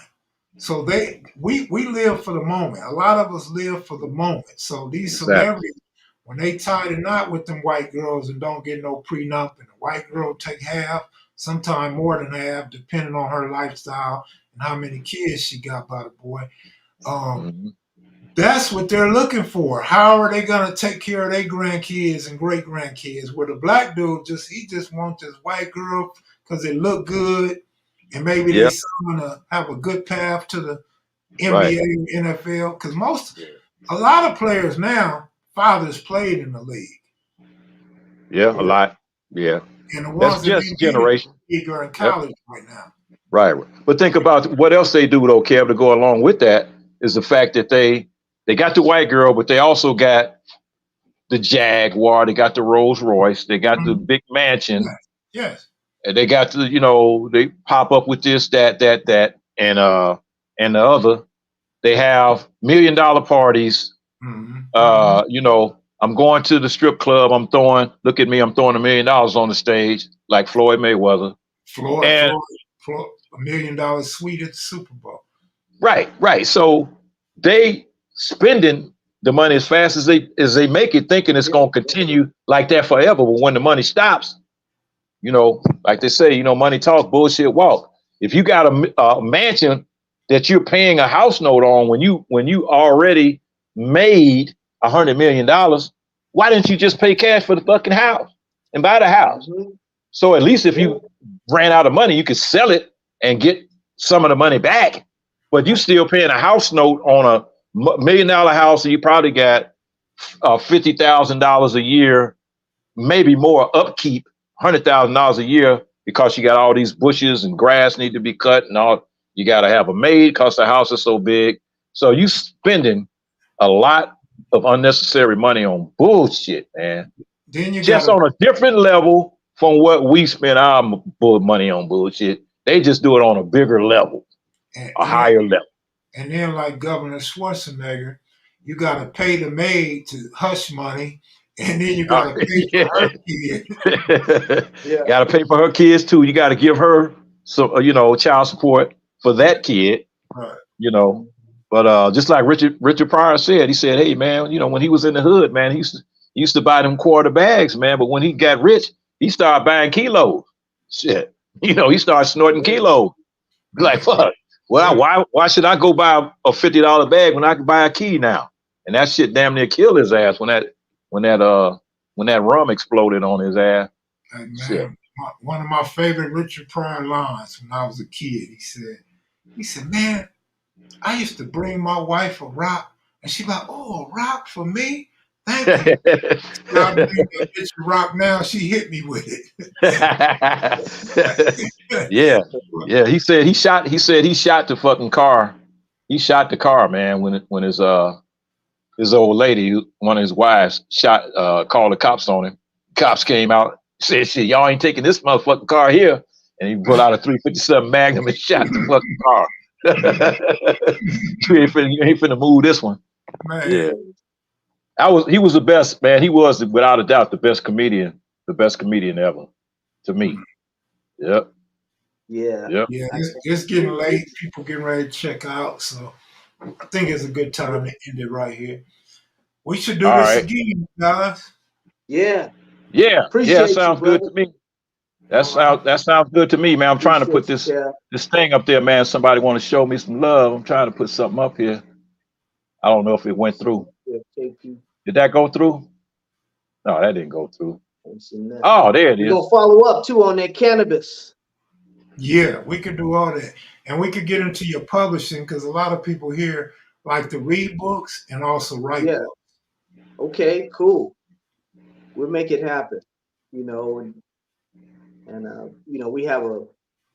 we put them out, man. I done put out a couple hundred books, and a lot of times in the hood, it's difficult for us to get our products in books out there Did because that show up? people I want guess it didn't show crazy up. amounts of money.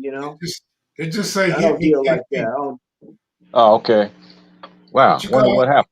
you guys could go to KP Video News on YouTube and Yeah. check it out. Quiet, Yeah. cool show with the news about black people in politics. Yep. Brother, he gets me with the playing the piano and the it's KP Video News, y'all. KP Yeah. Video News, y'all. It's real KP. Yeah, man. Yeah. I got another little theme song that I put together. I just haven't put it up yet. It's like it's kind of cool. For some reason, it's not letting me put that up. There's a comment I was trying to put up. Oh Yeah. well. Well, Somebody said, I came in late. Name the book, Mickey D. which one was he talking about? He can. There's a few. Tell me, go to Amazon. Go to Mickey D, DEE, and you can go to Amazon.com and you can get quite a few of them. Yeah. You have on cannabis. We're doing the right now. We're doing the uranium trades. We're doing the cannabis stocks. We're doing the Bitcoin right now too. So we got quite a few trades going on right now. We've got a AI trade, the artificial intelligence trade, which is a huge trade out there right now. I was telling KP a story. I was at the last game. I was at the Raiders and the last regular season game for the Raiders and the Denver Broncos.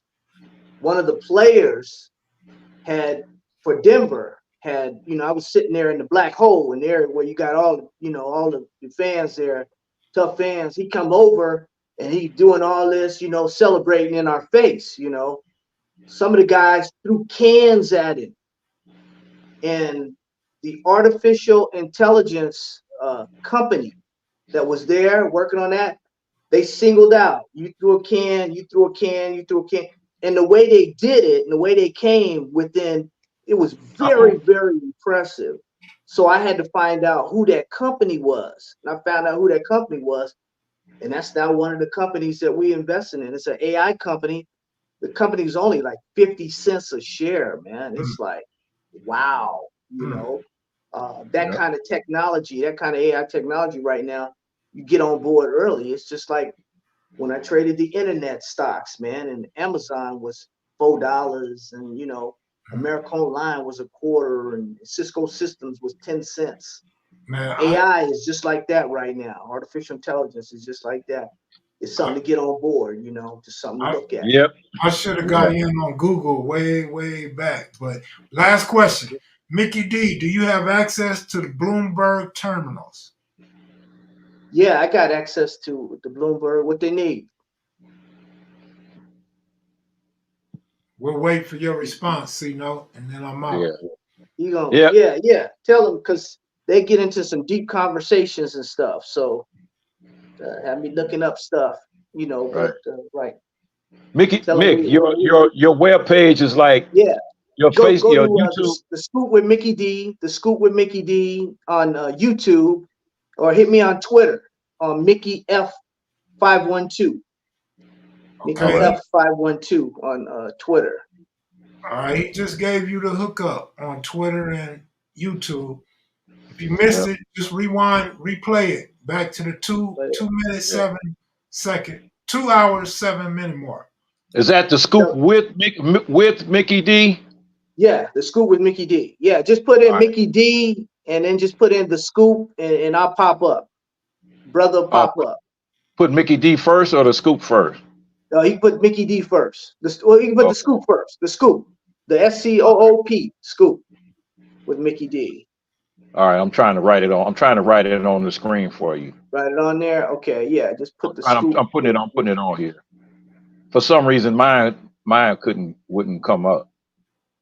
Okay. Mine. All right. Yeah. Okay. The Scoop with Mickey D. I just put it up there. Okay. All right, y'all. I'll see y'all. If y'all want to come back tomorrow or another day this week, let me know. All right. Yeah, man. Yeah. Thanks, Kev, man. I appreciate you giving us the opportunity, man, to come on and on your show, man, and just shoot the breeze, talk a little mess, kick it, Anytime. But it's a lot of stuff we need to work on, man. Like I said, as a people, you got to start somewhere. I'm gonna come on your show, Kev Mac. I'm gonna give it to him free, man. Once I figure out how to do this, our people, man. I'll do a live, and then you guys can come on my show. You can do a live, Mickey, and we can come on your show. Yeah. All right. I'm with it. Yep. That'll I felt honored. I felt one before you go, Kev. I felt honored at your when you did your the Kev Mac Appreciation Day. Mm-hmm. I thought about it. I said, damn, I'm on here with all the heavyweights. Mm-hmm. There was some heavy hitters, man, that was on there, dude. You had, and I've become friends with Jimmy with Jimmy Lavender. Mhm. I mean, there was some heavy hitters on there. I'm like, shit, I wasn't a heavy hitter like that. I might have been a hitter, but I wasn't no heavy hitter like them cats, man. Oh, You If know, you part of the Caesar. family, you part of the family, man. It don't matter. We all the same, man. It's all good. Yep. that's right. Yeah. Yep. It's all good, man. I enjoyed that night. That was a blast just to hear those stories, man, from all the different cats. But Slick out in Compton, man, that cat had me rolling, man. That's a funny dude, man. That motherfucker funny. I'm gonna try to see if I can talk to my son to see if he can get him a spot on one of his comedy shows, if he's willing to do that. Cause I think he can really get up there and get on that stage, man, and do that comedy for real. Cause the dude's funny. He's fucking funny. He's just naturally funny. So, Yeah, yeah, I think I mentioned that to him last time I seen him about doing stand up comedy. yeah. Maybe somebody else, but I think it was Slick. Oh, okay. All right, my brother. All right, All take it right. All easy. right, Take brother. care. Take All care. right, Y'all take care. all All right, right. I'll let y'all later. all right. All right, bro.